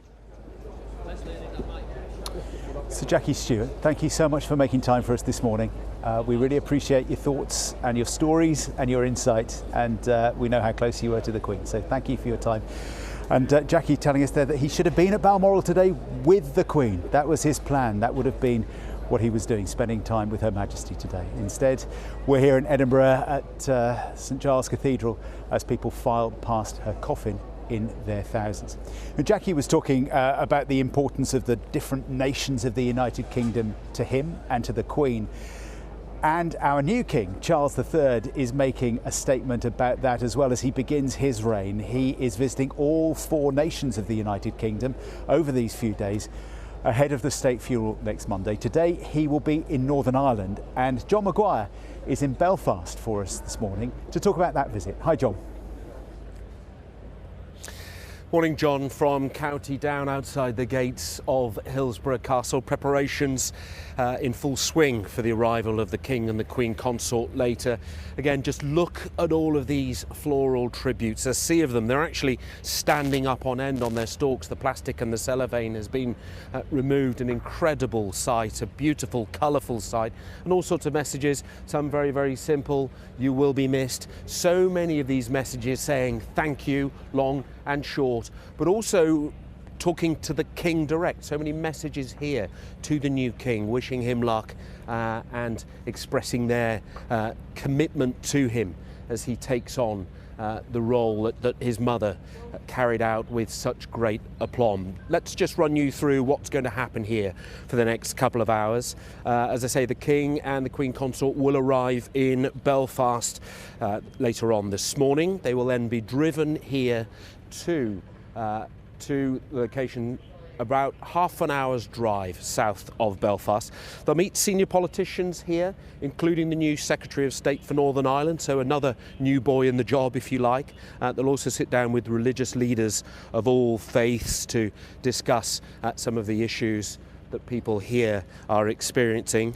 After leaving Hillsborough, they'll head back to Belfast for a service at St Anne's Cathedral of prayer and reflection on the life of Her Majesty the Queen, before returning back to London, flying back to the capital to meet up with the Queen's coffin that will be at Buckingham Palace. So a very full schedule ahead for the new King. Let's talk to Chris Page, our Ireland correspondent. Chris, great to see you here this morning. Thinking of the Queen first and her relationship with the people here, how would you characterise it? Well, whenever you consider, John, that Northern Ireland has been in existence for 101 years, it was back in 1921 that the rest of the island of Ireland became independent from the UK. The Queen was on the throne for 70 of those 101 years. More than 2/3 of the time Northern Ireland has existed. That gives you a sense of, for all people, the sense of huge change that her passing has brought. It's been noticeable across the political spectrum. Tributes have been paid. Irish nationalists have had a different emphasis than unionists. They, for example, have focused on what they view as the Queen's very personal and very powerful contribution to the peace process here. We can see that with this morning's newspapers, can't we? Just talk us through these. Yes, that's right. These show you some of the differing perspectives, I suppose, in Northern Ireland to the monarchy. The newsletter, a newspaper read mainly by members of the unionist community, as you'd expect. The headline here, Ulster set to embrace grieving King Charles. And if you look also at the Irish news, now this is a newspaper more associated with nationalist political leanings, well, their front page story isn't about the visit of the King at all. Instead, they're focusing on the continuing fallout of Brexit in Northern Ireland. So that shows you that there are different attitudes towards the institution of the monarchy here, depending on which side you're on as regards the traditional political divide. And talking to people on either side of that divide yesterday, as you say, great admiration is probably the best way of putting it for the Queen and what she did. She leaves an impressive legacy, big shoes to fill, somebody said to me yesterday. What are the challenges ahead now for King Charles? I think the fact that King Charles has come here to Northern Ireland and to the other devolved nations in the UK within the first few days of his reign indicates he does have a commitment to the Union. That said, if the debate over Northern Ireland's future in the UK moves on, perhaps into a space in the future where there's the possibility of a referendum on Irish unity, as monarch, he obviously won't be able to express an opinion. Nonetheless, I think what everybody in Northern Ireland, no matter what side of that argument they're on, will be hoping and expecting from King Charles is that he continues the work on reconciliation and peace building that is so associated with his late mother. All right, Chris, thank you very much indeed. Our Ireland correspondent, Chris Page, giving us a sense not only of what's gone before, but what lies ahead. Of course, people are starting to gather. We're starting to see crowds lining the street just outside Hillsborough for that hugely anticipated royal visit later on today. So, from here, County Down, take you back to London now. Sally at Buckingham Palace. Sally, hello. Thanks very much indeed, John. Morning, everybody. As John said, we're live at Buckingham Palace this morning, and as we have been hearing, the Queen's coffin is expected to arrive in London on a flight from Edinburgh this evening. The Princess Royal, Princess Anne, will accompany it as she has since the beginning of its journey from Balmoral. They will then travel here to Buckingham Palace, where the Queen's coffin will be met by King Charles, the Queen Consort, and other members of the royal family. Now, I can tell you that a full military rehearsal has been taking place this morning for the procession to transfer the Queen's coffin from here at the palace to Westminster Hall, where the Queen will lie in state for 4 days. These images that we're showing you now were filmed around 5 o'clock this morning as that rehearsal was taking place. We could see the gun carriage that they will use for the procession. The band was rehearsing, just making sure that they get this journey absolutely right. I'm joined now by our correspondent Charlotte Gallagher, who's been here. You've been here for the last several days, haven't you, Charlotte? You've seen things change here and develop. You've seen the crowds and the flowers, and there is a real sense at the moment, isn't there, that there's been a kind of a particular atmosphere for the last few days, but that may change later. I think it'll definitely change. I think for the past few days there's been sadness and reflection, but there's also, in a sense, been celebration of the new king. When he's entered Buckingham Palace or left, there's been big cheers from the crowds, lots of people wanting to take photos, and when he did his walkabout, lots of people wanting to shake hands and get a photo with him. But I think when the Queen returns to this palace and the building that we associate most with her, and it was her home for so many years, I think the mood will definitely change in the crowd and also inside the palace, because some of the staff there have worked for the royal family for decades. They'll have known the Queen very well, they'll have had a good relationship with her, and this will be a really, really sad time for them. I mean, there's some lovely stories about when the Queen grew up at Buckingham Palace. So, for example, they set up a Girl Guides group, so her and Princess Margaret could be part of the guides along with the children of staff at the palace. And then that was then set up again for Princess Anne when she was a child. So it wasn't just a palace, it was a family home as well, a rather grand family home. But I'm sure the staff have a lot of really lovely memories of those times. And it's interesting, isn't it? We've seen over the last several days lots and lots of families coming here. We've seen lots of children and grandchildren. And we got a sense, didn't we, with that rehearsal overnight, that things are becoming a little bit more formal now. That's the way we're heading. Yes, and this rehearsal has to be done over and over and over again. Obviously, this event has been planned and the Queen will have had a big say in the events, as Prince Philip did with his funeral, but that everything has to be perfect, doesn't it, on Monday? The eyes of the world will be on London, there's world leaders, it'll be televised right across the world, and the military personnel taking part in the funeral will want everything to be perfect. This is one of the biggest, if not the biggest day in their career, and they really want to honour the Queen. And as we've seen so far, everything is looking immaculate from those rehearsals early this morning. It was incredibly impressive, wasn't it? Charlotte, thank you so much. Yes, the rehearsal, the sound of the rehearsal is what really struck everybody here. You would hear nothing except footsteps and the drums. So that will be a real moment, I know, when it eventually happens. It's exactly 9 o'clock. Let's go to Matt, who has the weather. Thank you. Good morning. Well, for the vast majority of you, a dry day today with some sunny spells around southern counties of England and Wales, though a bit of a damp start for some of you, and outbreaks of rain will develop more widely as we go through the day.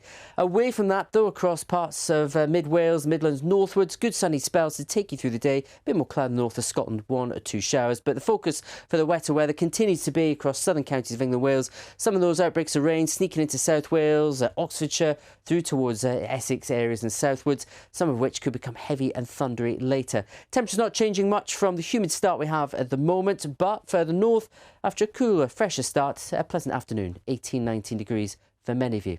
Now, this evening and overnight sees further outbreaks of rain, particularly thundery around those English Channel coast, but they will slide a bit further southwards, where again it will be another warm night.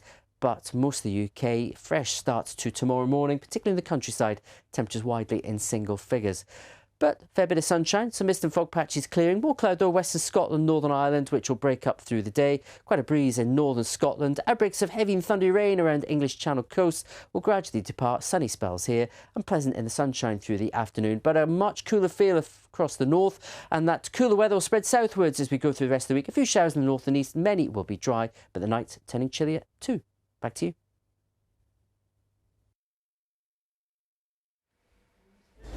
Hello there, good morning. You're watching BBC Breakfast with John Kay live in Edinburgh this morning, where the sun has just come out behind St Giles Cathedral. Sally is in Buckingham Palace, and here are headlines at 9 o'clock this Tuesday morning. Thousands of people have spent the night queuing and now filing past the coffin of Queen Elizabeth as it lays in rest here at St Giles. Last night, King Charles stood vigil with his siblings as mourners paid their respects. The King will fly to Belfast later as part of his tour around the UK. The Queen's coffin will be flown from Edinburgh this evening to spend the night here at Buckingham Palace. And in the last few hours, guards have been rehearsing for a procession which will take Her Majesty to Westminster Hall tomorrow, where she will lie in state. Britain's unemployment rate has fallen to its lowest level since 1974, but pay rises are still failing to keep up with the increasing cost of living.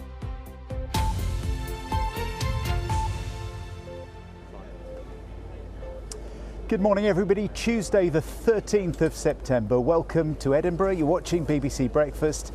And this city, once again, the focus of attention, because overnight, people queued in their thousands, some of them for 6 hours, to get inside the Cathedral of St Giles here in the Old Town on the Royal Mile in the heart of Edinburgh, and to spend just a few moments passing the coffin of Queen Elizabeth, paying their own silent tribute inside.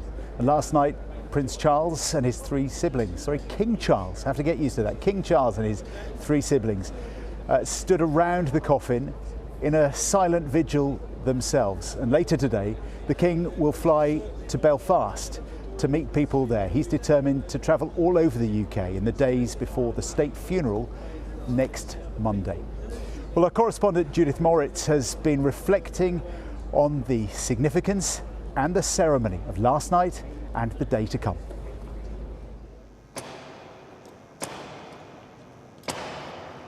He is the new monarch, but he is also a grieving son.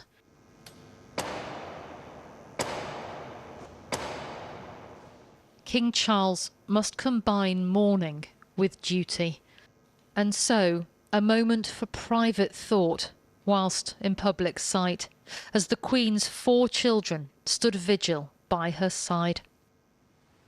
It completed a day which was full of procedure. At the Palace of Holyrood House, the King took part in the historic ceremony of the Keys, just as his mother, the Queen, last did less than 3 months ago. And another duty too, the inspection of the Guard of Honour, formed by the Royal Regiment of Scotland.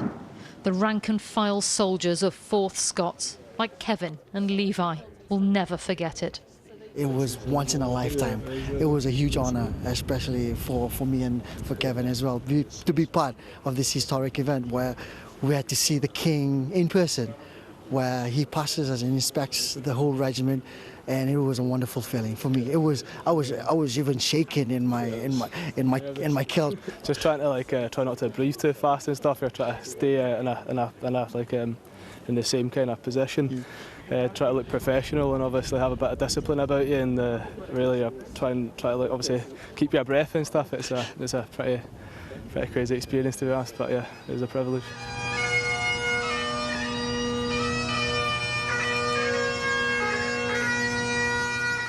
The King has found strength amidst such sorrow for moments like these, to watch as Queen Elizabeth left her official Scottish residence for the last time, and to follow behind with his siblings as they walked together behind the hearse and up the Royal Mile.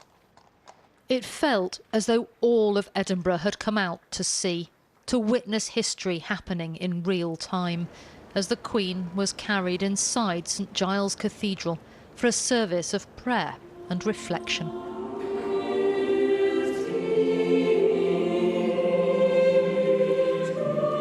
And so we gather to bid Scotland's farewell to our late monarch, whose life of service to the nation and the world we celebrate, and whose love for Scotland was legendary. For everything there is a season and a time for every matter under heaven, a time to be born and a time to die. O Lord, I beseech thee, deliver my soul. The music was of European, Scottish and Anglican tradition and combined solemnity with thanksgiving.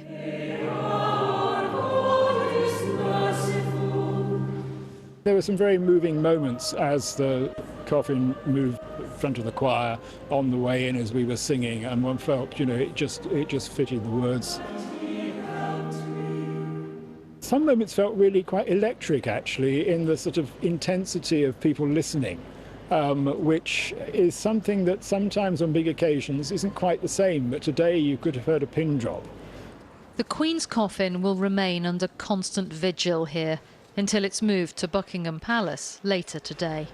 Had the Queen died in London, she wouldn't have been brought to lie at rest at St Giles, and these people wouldn't have had the chance to visit her themselves. So many are expected to take the opportunity that around 4,000 an hour will be filing past her coffin. At the front, we found Dawn from Manchester and Catherine from London, both of whom thought they'd have a better chance of seeing the coffin in Edinburgh than at Westminster. It felt really important, did it, to be here? I needed to come. We needed to pay our respects, to mourn our Queen before we want to celebrate our King. So you've come from London to Edinburgh? Yeah. So, I haven't really had to wait that long, 5 hours. I'm not a royalist as such, but still the Queen was a big part, and I feel like weird that she's not there. It's like to learn a new way of life. Inside the cathedral, emotions rose to the surface as the women took in the enormity of what they were seeing. Really surreal and more emotional than I could ever remember. It was actually one of the most emotional moments of my life. A relief now, because we've done it, we've paid our respects. For the King, the ceremonial commitments continued into the evening, speaking to the Scottish Parliament. My mother felt, as I do, the greatest admiration for the Scottish people. And receiving dignitaries at the Palace of Holyrood House. I'm so grateful, I really am, and for all your kind thoughts and prayers. So on these awful occasions which we have to face. I know, but you're dealing with so many public engagements and duties as well at a time of great personal loss. Well, there we are. It's called duty. Duty has underpinned everything for the King, who's now following the late Queen's example, and for her subjects who feel they owe her a debt of thanks. Judith Moritz, BBC News, Edinburgh.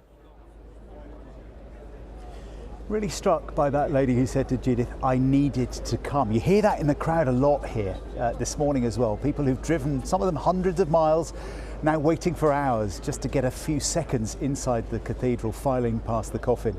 They say that a lot. I needed to come. I just felt that I had to be here to pay respect. And people will only have a few hours to do that now, because the Queen's coffin will leave Edinburgh later this afternoon to begin the journey back to London, to Buckingham Palace, accompanied on the flight from Edinburgh to London by her daughter, the Princess Royal, Princess Anne. But in the meantime, more hours of this, just solemnity and silence and respect inside the cathedral. Edinburgh feels like a very different city today. Even on the streets around here, which would normally be bustling with life and shops and cafes and tourists. I mean, there are still people around. Life does go on for the community here. But there is just this sense that against everything, the backdrop is what is happening inside the cathedral. I think you see here people still arriving. And I tell you what, they'll be glad of this sunshine we've got. The sun has now just come above the cathedral. So for those people who've been waiting in pretty cold conditions, quite an autumnal evening, that sun will give them some welcome warmth, especially if they didn't bring enough coats overnight. Well, our Jane has been talking to people and has got some people with her who've queued up and been through the cathedral, and they've now emerged. And Jane, we can speak to you now. Good morning. Good morning to you, John. Good morning, everybody. John, you spoke about some people driving hundreds of miles to be here today. Some people have flown thousands of miles to be here today. We're going to chat to one of those people in a minute. You can see behind me the exit to the St Giles Cathedral. People are streaming out here, as they have been doing all night, all yesterday. They're making their way round into a beautiful morning here in Edinburgh, and everybody has a reason to be here. There's so many people, so many stories. Let me introduce you now to Pamela. Pamela, you've come from the States. From the States. And you've described yourself to me as America's biggest fan. Biggest fan. Tell me why you had to be here. Well,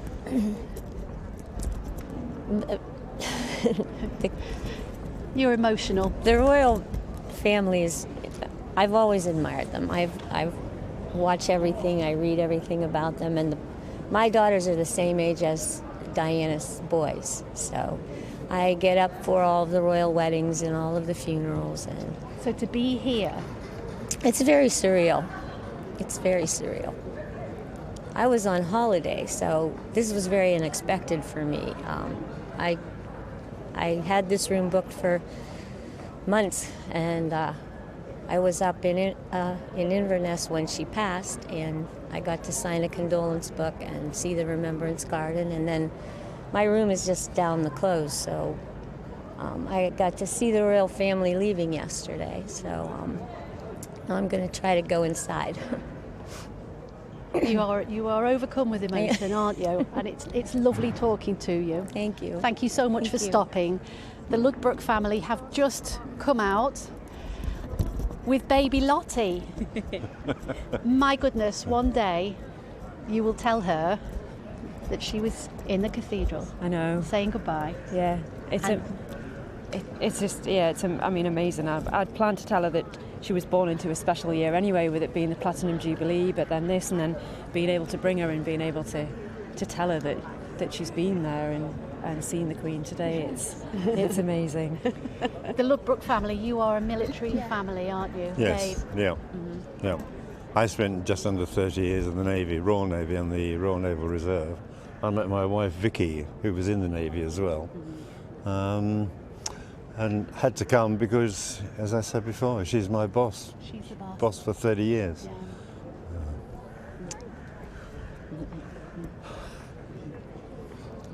So there, that's the reason. And I can, it's silly in some respects. I can remember when I was 7 or 8, hearing the words "God save the Queen," "The King is dead, God save the Queen," and now I've seen it in reverse or heard it in reverse. But she was a very special person, and I don't think anyone in the world will see anyone like her again, ever. Thank you, Dave. Thank you. Thank you, everybody. Can I introduce somebody? Thank you. Thank you. Can I introduce somebody we met at 6:30 this morning? Yeah. Her name is Elizabeth. And at 6:30 this morning, you, Elizabeth, had already been through the cathedral. How many times? Maybe 5. How many times have you been through now? Let's see your wristbands. 7, but they're letting me through on the ones I have.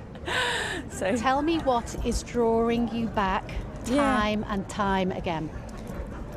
It's beautiful when you enter into the cathedral. It's the atmosphere, the presence. There's something definitely of the divine there that it's beyond words, and I feel deeply moved every time I go through, and it's I wouldn't miss it. So every time I've gone back again and again because this Queen Elizabeth II was such a notable, irreplaceable, and I wanted to pay my respects, but it was more than that. It was an experience that I just didn't want to miss, and every time I've gone back, it's deepened, and it's been so beautiful. Yeah. Thank you so much for chatting to us this morning. No problem. Everybody's been stopping to say hello to Wilson as well, haven't they? They have. It's been lovely to meet you. Really brilliant. Lovely meeting everybody this morning. Back to you. Thanks, Jane. You can really feel it on the streets, can't you, Jane? It just feels beautiful. Yeah, it's really special, isn't it? It is really, really special. And everybody has such intimate personal stories, most often about somebody they've never met, but she meant so much to so many people. Absolutely. Jane McCubbin, thank you so much. Some lovely connections and stories. You can feel it on the streets, you can hear it in people's voices, can't you? What they're feeling right now, having been through that cathedral, and I think it gives us a preview of what we'll see in Westminster in the days ahead, the official lying in state. It'll be different there. This is for a shorter period of time, and this is very much Scotland's farewell, but it does give you a sense of what we can expect. We're joined now on Breakfast by the Right Reverend Ian Greenshields. Ian, good morning to you. You've got a very personal connection. Morning. We heard about strangers there, but you were one of the last people to spend time with Her Majesty, weren't you? Just explain how that came about. Once a year, the moderator of the General Assembly of the Church of Scotland has the opportunity to stay for a weekend at Balmoral and also to preach at Crathy Church. Now, normally the Queen would be in attendance at that service, but because she was frail, she wasn't able to go, but still spent time with her and had dinner and lunch with her the following day, as well as time to chat to her. And this was just the weekend before she died? That's right, yes. I mean, the whole thing seemed really surreal to me when I saw her coffin in the church yesterday, and the lady that I was speaking to who was so vibrant the week before. Vibrant, that's interesting, because I think a lot of people watching are wondering how she was in those days. We saw the picture of her meeting the new Prime Minister, but how was she, you know, when you saw her just a few days before she passed away? Describe that vibrancy for us. I think people will find that quite reassuring. Well, I mean, I think if you see that photograph, you see a 96-year-old lady who looks a wee bit frail, but her mind was absolutely spot on, and her memory and recall, her humour, everything was absolutely fine, you know, and she talked about a wide range of things, wanted to know about the church, talking about Ukraine, talking about her family, her love for Balmoral, her father. It was wide-ranging, it was interesting, and it just didn't seem real somehow that a few days later that she would be dead. How was her mood? Sorry, I didn't hear that. Sorry, and there's a slight delay between us. I was just wondering, how was her mood? Sorry. You're talking yes, about, you know, she was inquisitive. Her mood was very upbeat, and yeah, it was very upbeat and very, she was just very, very engaging and in good spirits over both the meals that we had together and when we were sitting down chatting. She was chatting about, she knew I came from Dunfermline. She was chatting about a horse that she owned called Dunfermline that had run, I think, 30 or 40 years beforehand. So her memory was amazing and her mood was exceptionally good. What do you make of these scenes that we're seeing here on the Royal Mile today as people queuing up for hours, some of them 6 hours we've heard, to go into the cathedral to file past the coffin? It's a remarkable sight, isn't it? It is, and Edinburgh has shown, and Scotland has shown, I think, the real love of the Queen and respect for her as well, and I think that was something in the service yesterday that was reflected. There was a sombre sense, but a real sense of dignity as well. Yes, I was saying to Jane McCubbin, and she was talking to people as well, that you can sense it beyond the cathedral, can't you, Ian? It's on the streets around across the whole city. Well, that's right. I mean, thousands of people crammed into that short space, that small space. Probably 1,000 people in the cathedral as well, and in a place and in a country that she loved very much. And it was really fitting, I suppose, that the first Thanksgiving service took place here in Edinburgh, here in Scotland, in a place that was very important to her. The Right Reverend Ian Greenshields, thanks for joining us on Breakfast to tell us about last weekend. It is hard to believe, isn't it, that it's just 10 days ago we're talking about that Ian was having lunch with the Queen, and here we are today outside the cathedral as people queue to file past the coffin. Let's go from Edinburgh back to London, to the capital, because the capital of the UK awaits the coffin later today, and Sally is there at Buckingham Palace. Hi, Sal. Morning, John. Good morning, everybody. Yes, we're live at Buckingham Palace this morning, and as John has been saying, the focus will shift through the day to London. As we've been hearing, the Queen's coffin is expected to arrive here on a flight from Edinburgh this evening. Princess Royal, Princess Anne, will accompany it as she has since the beginning of its journey from Balmoral. They will then travel here to Buckingham Palace, where the Queen's coffin will be met by King Charles, the Queen Consort, and other members of the royal family. Well, overnight, a full military rehearsal has been taking place from about 3 a.m. this morning for the procession to transfer the Queen's coffin from here at Buckingham Palace to Westminster Hall, where the Queen will lie in state for 4 days and 4 nights. Our defence correspondent Jonathan Beale is at Wellington Barracks for us this morning, less than half a mile from here, where the soldiers set off from. Jonathan, even just seeing a tiny bit of that rehearsal this morning, it gives us some indication of how the real procession will be.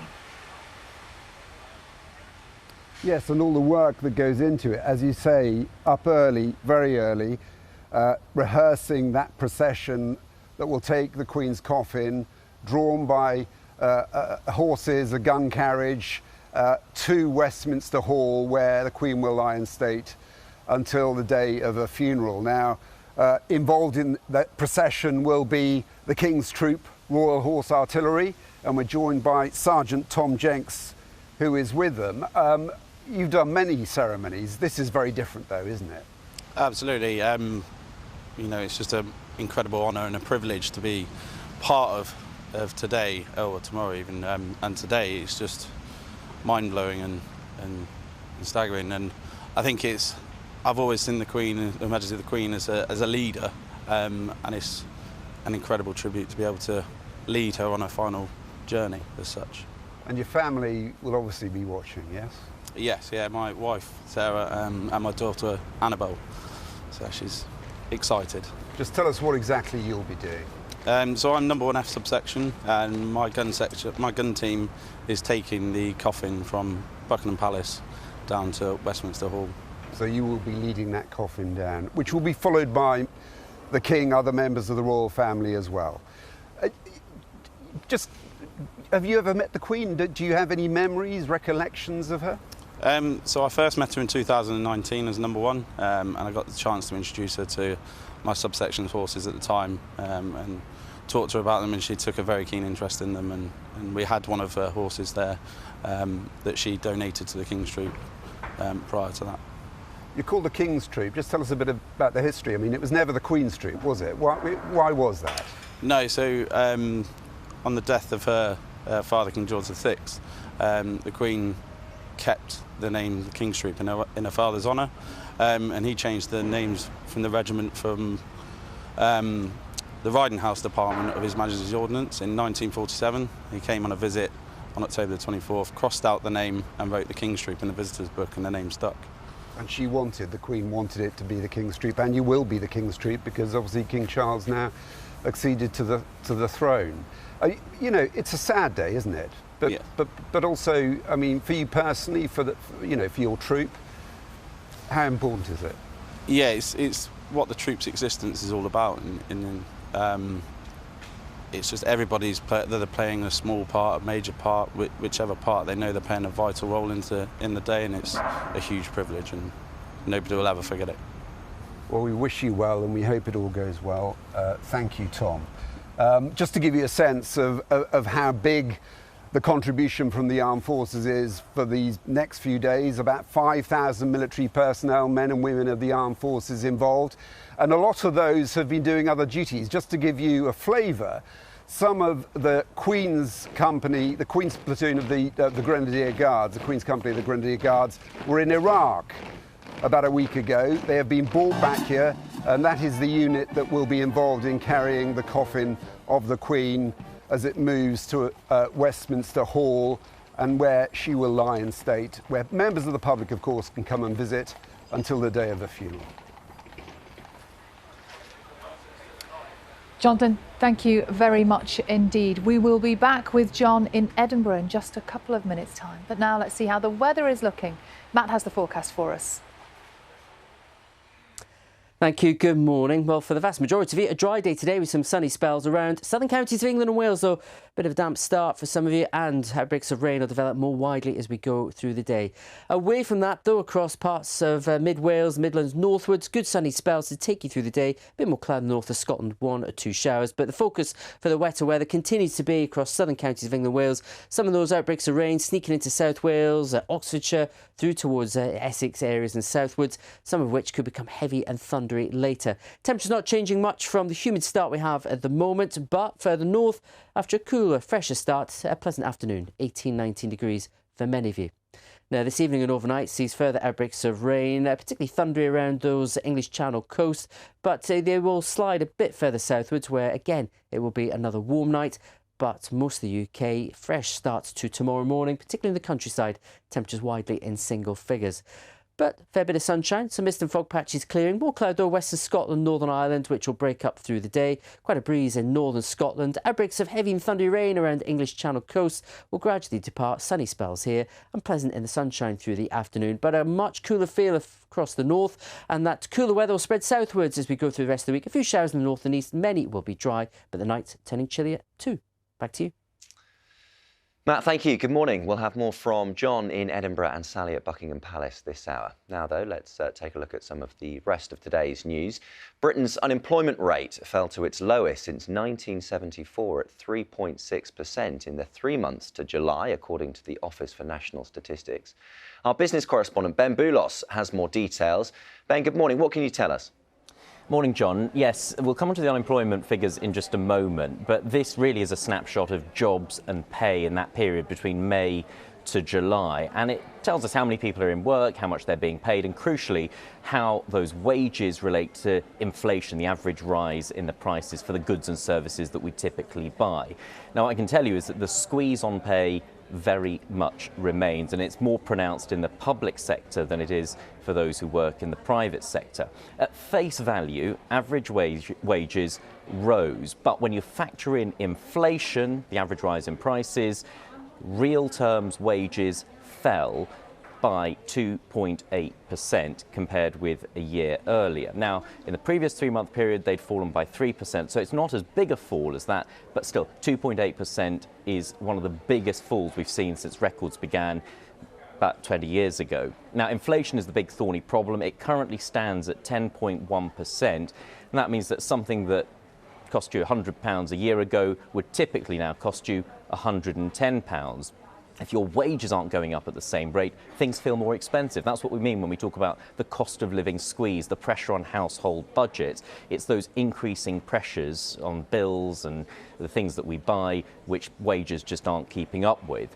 Now, the unemployment rate you mentioned has fallen to 3.6%. That is the lowest it's been since 1974. At the same time, there are more than 1.2 million job vacancies. Traditionally, employers would fill those, competing for workers by offering higher wages. The worry with that, though, is that if they offer higher wages, business and employers' costs go up. What if they pass that on to us as consumers in the price they charge us for things? Yeah, you've got it. It would fuel inflation. Prices could go up even more. We'll get the definitive picture on inflation tomorrow when we get the latest results for that at where it stood in August. But the warning is it's expected to be even higher than where it currently stands at 10.1%, and that will just put even more pressure on already squeezed budgets. Ben, thanks for that. Ben Boulos there in London for us. A firearms officer who shot dead an unarmed black man in South London last week has been suspended from the Metropolitan Police. Chris Cabba, a 24-year-old rapper, had been driving a car that police said had been linked to a firearms offence, but no weapons were found in the vehicle. The Independent Office for Police Conduct has launched a homicide investigation. The Port of Felixstowe has warned of serious disruption after it received notice from the Unite Union of a second 8-day strike from the 27th of September in a dispute over pay. Almost 2,000 workers at the country's biggest container port walked out in August. Unite's General Secretary Sharon Graham warned last month that industrial action would be escalated if their request for a 10% increase in wages was not met. President Zelensky is urging Ukraine's Western allies to speed up deliveries of weapon systems to help his troops consolidate control over territory seized back from Russia. In the northeast, near the city of Kharkiv, our correspondent Hugo Bachega is in Kyiv. Hugo, how significant then are these gains? Very significant, the biggest changes on the front lines since early April. And President Zelensky talking about more than 6,000 square kilometers of territory being retaken. That's 4 times the size of Greater London. Now, in the east, the Ukrainians are saying that troops are now working to consolidate control over this reclaimed territory. We've seen pictures of Russian military vehicles, ammunition, equipment left behind. And a senior Pentagon official saying that these are signs that the command and control of the Russian forces are disorganized. And interesting that the US officials are now saying that Russian forces have ceded their gains and many of the forces have now returned to Russia. Hugo Bachega there for us this morning. Many thanks for that. The British actors Matthew Macfadyen and Brett Goldstein are among the winners announced at one of television's most prestigious award ceremonies, the Emmys. Macfadyen was honoured for his role in the drama Succession. Goldstein was named the Best Supporting Actor in a Comedy for Ted Lasso. Well, let's take a look at some of this morning's sports stories now. Only 7 of the 10 Premier League fixtures scheduled for this weekend will take place. Manchester United's home game with Leeds and Chelsea's match with Liverpool in London on Sunday have both been postponed due to concerns around police resourcing ahead of Monday's funeral. Brighton against Crystal Palace was already called off ahead of a planned rail strike. Arsenal's Europa League tie, originally scheduled for Thursday, is also off.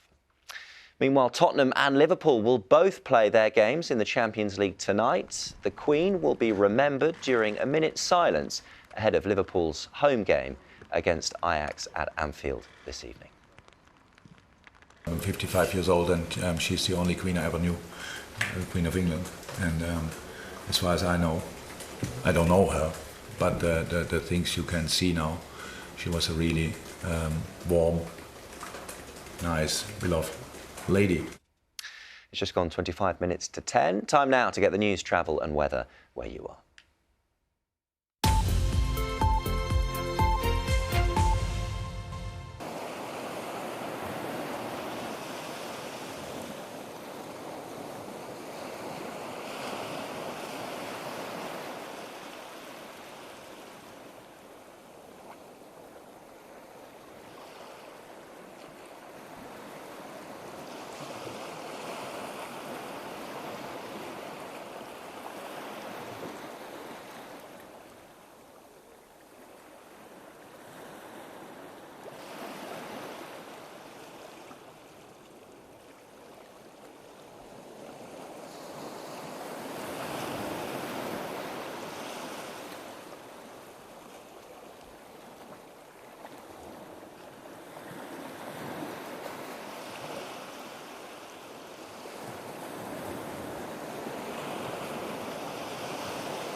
Hello there, good morning. You're watching BBC Breakfast as we approach 20 to 10 this morning. Don't worry, you haven't overslept. Your clock is not wrong. We're staying on air till 10 o'clock to bring you these remarkable pictures that we're seeing in Edinburgh this morning at the Cathedral of St Giles on the Royal Mile in the old town of the capital of Scotland. We have seen thousands of people, probably tens of thousands of people overnight, queuing up to pass the coffin of Queen Elizabeth II as people come here to pay their respect. The Crown of Scotland, the oldest crown in the UK, on top of the coffin. Many people have told us they've been particularly moved to see that here. And they spend only a few seconds inside, in silence, some of them saying a prayer, some of them just thinking to themselves, but all of them here to pay tribute to the monarch who passed away on Thursday last week. There have been some beautiful pictures, and people have been telling us throughout this morning how they've got a sense of calm and peace and serenity by being here. And some of the people showing a deep pouring of emotion inside the cathedral after spending hours waiting overnight, some of them waiting up to 6 hours in pretty chilly conditions, the roads packed, waiting for more than a mile, some of them, the queues more than a mile at times. It's better than that now, it's quicker than that now, but the authorities here telling us that there may have to be a cut-off point later today to ensure that the Queen's coffin can leave Edinburgh on time later this afternoon to be flown back to London, accompanied by the Queen's daughter, the Princess Royal, Princess Anne, who will fly with the coffin back from Edinburgh to Northolt and then on to Buckingham Palace a bit later. Now, King Charles will be at Buckingham Palace to welcome the coffin later today, but before that he is travelling to Northern Ireland today. He's made a point of visiting each of the 4 nations of the UK over these days ahead of the funeral, and John Maguire is in Belfast for us this morning to explain what's going to happen there. Hi, John. Yeah, morning, John. In County Down, just outside the gates of Hillsborough Castle, you can see the hill leading up to the castle, which is just behind me to my right. Crowds have been gathering since really early this morning, hoping to get a glimpse of the King and the Queen Consort. They'll come here. One of the first things they'll do, they'll walk along and look at all of the floral tributes that have been laid over recent days.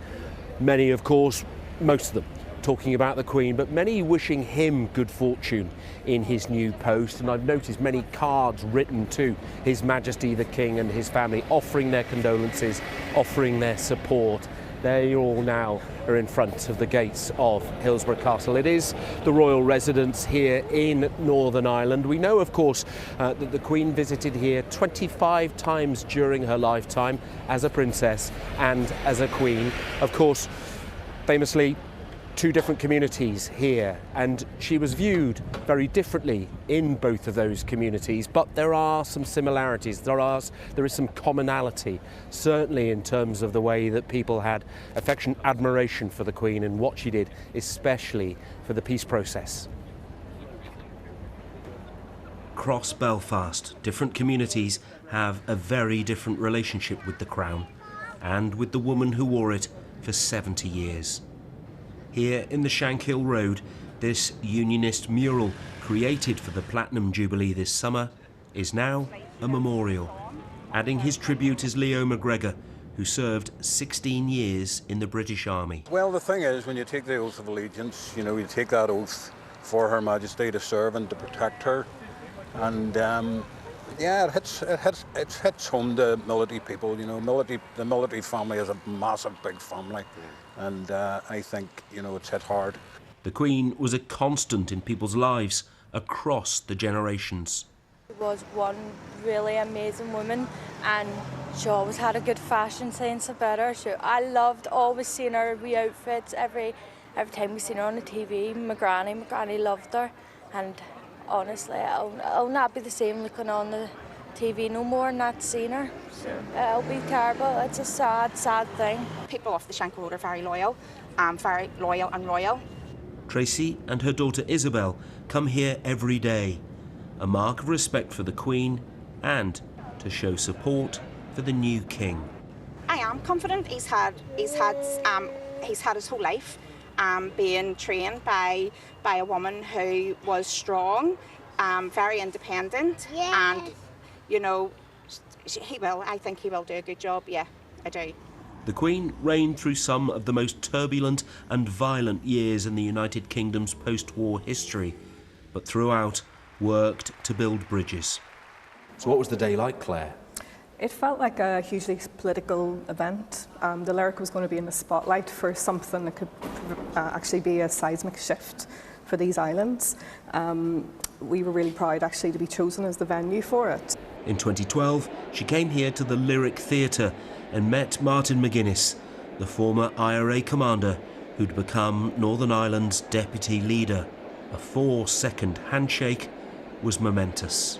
I felt that this was going to be something that I could tell my children about. Small gestures mean a lot here. Shaking someone's hand is such a small thing to do, and yet it meant a huge amount to the people here. I think on all sides, everybody benefited from what happened that day. It was a significant gesture, so it was something that I wanted to actually visually lay my eyes upon. Many nationalists who want a united Ireland respect the Queen for the person she was, even if they're opposed to the monarchy itself. Today I wish to record the value and the respect I place on the significant contribution Queen Elizabeth made to the advancement of peace and to reconciliation between the different traditions on our island and between Ireland and Britain during the years of the peace process. It is appropriate that this is rightfully recognised in this chamber today. I recognise that she was a courageous and gracious leader. When the late Deputy First Minister, Martin McGuinness, and I met with Queen Elizabeth in Belfast in 2012 during her Diamond Jubilee, and thereafter at Windsor Castle during the state visit of the President of Ireland, Michael D. Higgins, in 2014, her warmth, her kindness and her unfailing courtesy towards us was appreciated. So as he returns to Northern Ireland today as its monarch for the first time, the King will be following a legacy respected by so many people right across this land.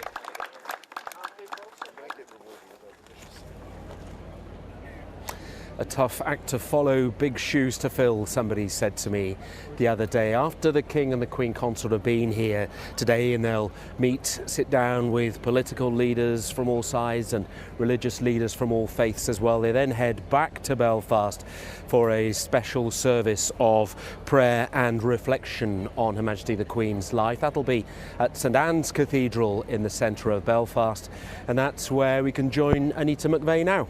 Anita, good morning. John, morning. Thank you very much. Good morning, everyone. Yes, final preparations being made here at St Anne's Cathedral in Belfast city centre for the royal couple arriving later. Among the guests attending this service of reflection and thanksgiving for the Queen will be the Prime Minister Liz Truss, the Irish Prime Minister, the Taoiseach, Micheál Martin, and also the Irish President, Michael D. Higgins. And here in Northern Ireland, that relationship between the monarchy and this place has been a complex one because of the differing political and cultural traditions. But it's widely acknowledged that the contributions that the late Queen made here were not just symbolic, but were really influential in promoting the cause of reconciliation. That handshake that John was reporting on between the Queen and the late Martin McGuinness, many voices on both sides said that shouldn't happen, but more voices, more people looked at that and said, you know, if the Queen and Martin McGuinness can shake hands, then we can get past our differences and work for the greater good. I think it's safe to say that politics now here in Northern Ireland is not functioning as well as it was then because of the difficulties over the Northern Ireland Protocol, the post-Brexit trading arrangements, and the question therefore for the new King is how he can continue the work of reconciliation that his late mother started. From Belfast, let's go back to Edinburgh and my colleague John Kay. John. Thank you, Anita. Thank you very much indeed. Full coverage of the King's visit to Northern Ireland on the BBC throughout the day. But we're just going to reflect on the situation here in Edinburgh as this city prepares to leave the focus, the gaze of the world, because later today the Queen's coffin will be taken from St Giles Cathedral back to London, to Buckingham Palace, before she will lie in state in Westminster ahead of the state funeral next week. And Anita there reflecting on different faiths and different communities coming together. The perfect time then for us to have a chat with the Most Reverend Leo Cushley, who's the Roman Catholic Archbishop of St Andrews and Edinburgh, and joins us now. Good morning to you, Leo. Thank you for your time. Hi. I think I'd just ask you to start with what you make of these scenes we're seeing in Edinburgh this morning. It's remarkable, isn't it? People queuing for up to 6 hours in their tens of thousands. It's true, it is remarkable. No one has ever seen anything quite this.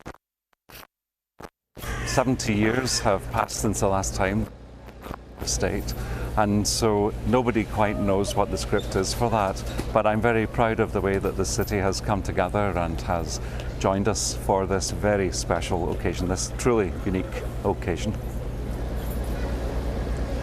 You took part in the service here at St Giles yesterday as the coffin was brought up from the Palace of Holyrood House. What was that like to take part in? Because a new king is there, his siblings are there, just an extraordinary occasion in its own right. Yes. It's true. It was beautifully conducted. It was deeply moving to. For me, also, it was a great honour.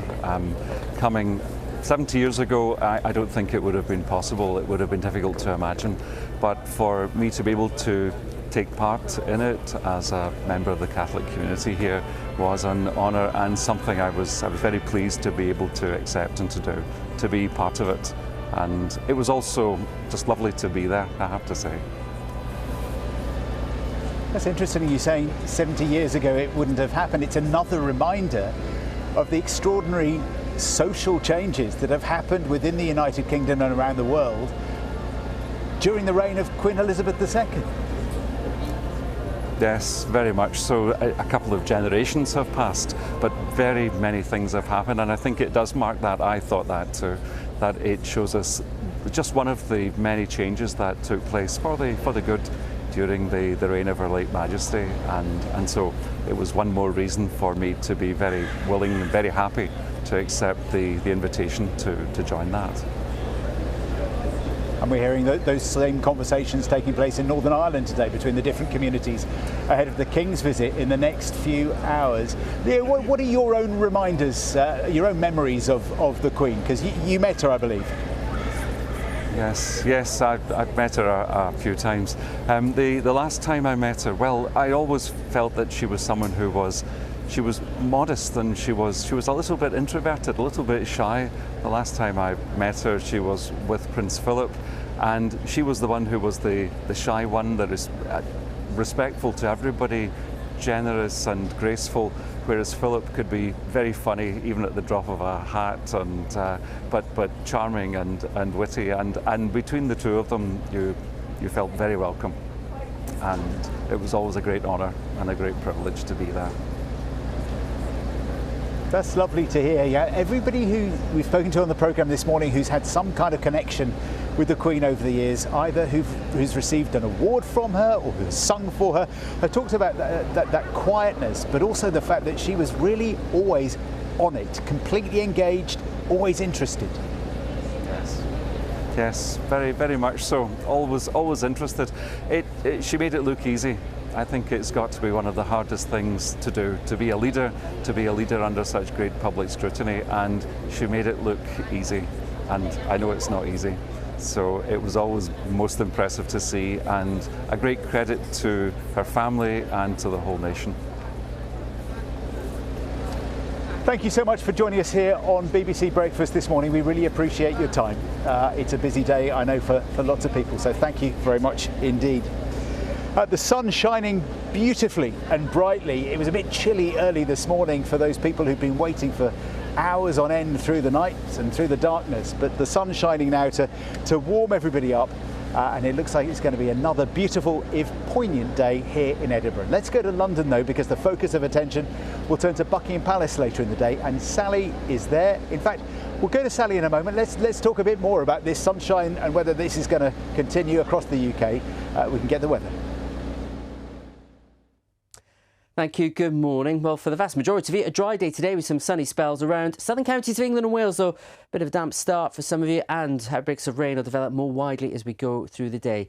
Away from that, though, across parts of mid-Wales, Midlands, northwards, good sunny spells to take you through the day. A bit more cloud north of Scotland, 1 or 2 showers, but the focus for the wetter weather continues to be across southern counties of England and Wales. Some of those outbreaks of rain sneaking into South Wales, Oxfordshire, through towards Essex areas and southwards, some of which could become heavy and thundery later. Temperatures not changing much from the humid start we have at the moment, but further north, after a cooler, fresher start, a pleasant afternoon, 18-19 degrees for many of you. Now, this evening and overnight sees further outbreaks of rain, particularly thundery around those English Channel coast, but they will slide a bit further southwards where, again, it will be another warm night. But most of the UK, fresh starts to tomorrow morning, particularly in the countryside, temperatures widely in single figures. But fair bit of sunshine, some mist and fog patches clearing. More cloud though, western Scotland, Northern Ireland, which will break up through the day. Quite a breeze in northern Scotland. Outbreaks of heavy and thundery rain around English Channel coast will gradually depart. Sunny spells here and pleasant in the sunshine through the afternoon. But a much cooler feel across the north, and that cooler weather will spread southwards as we go through the rest of the week. A few showers in the north and east. Many will be dry, but the nights turning chillier too. Back to you. Matt, thank you very much indeed.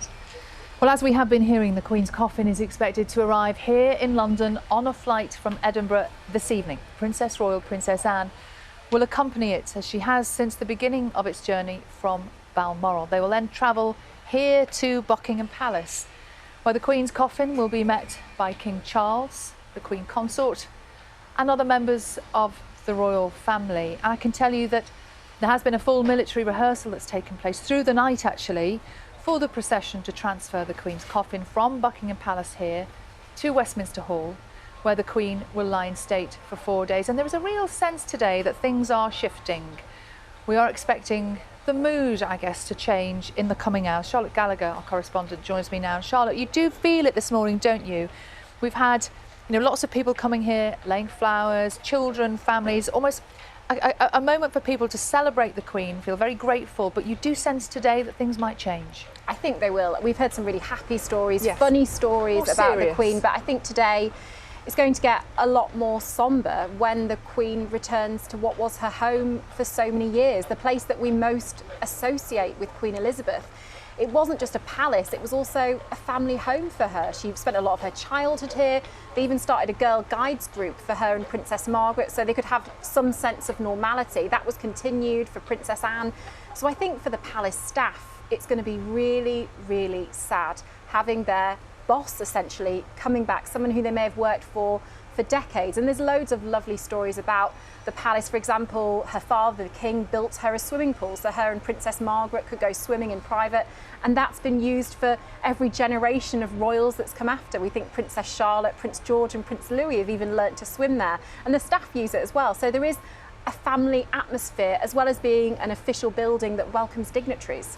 You mentioned official building. We just saw a little moment there, a shot of the media interest here, the tents, the media village, because there is also a sense, isn't there, that there's more people coming. All the eyes of the world are going to be on us for the next few days.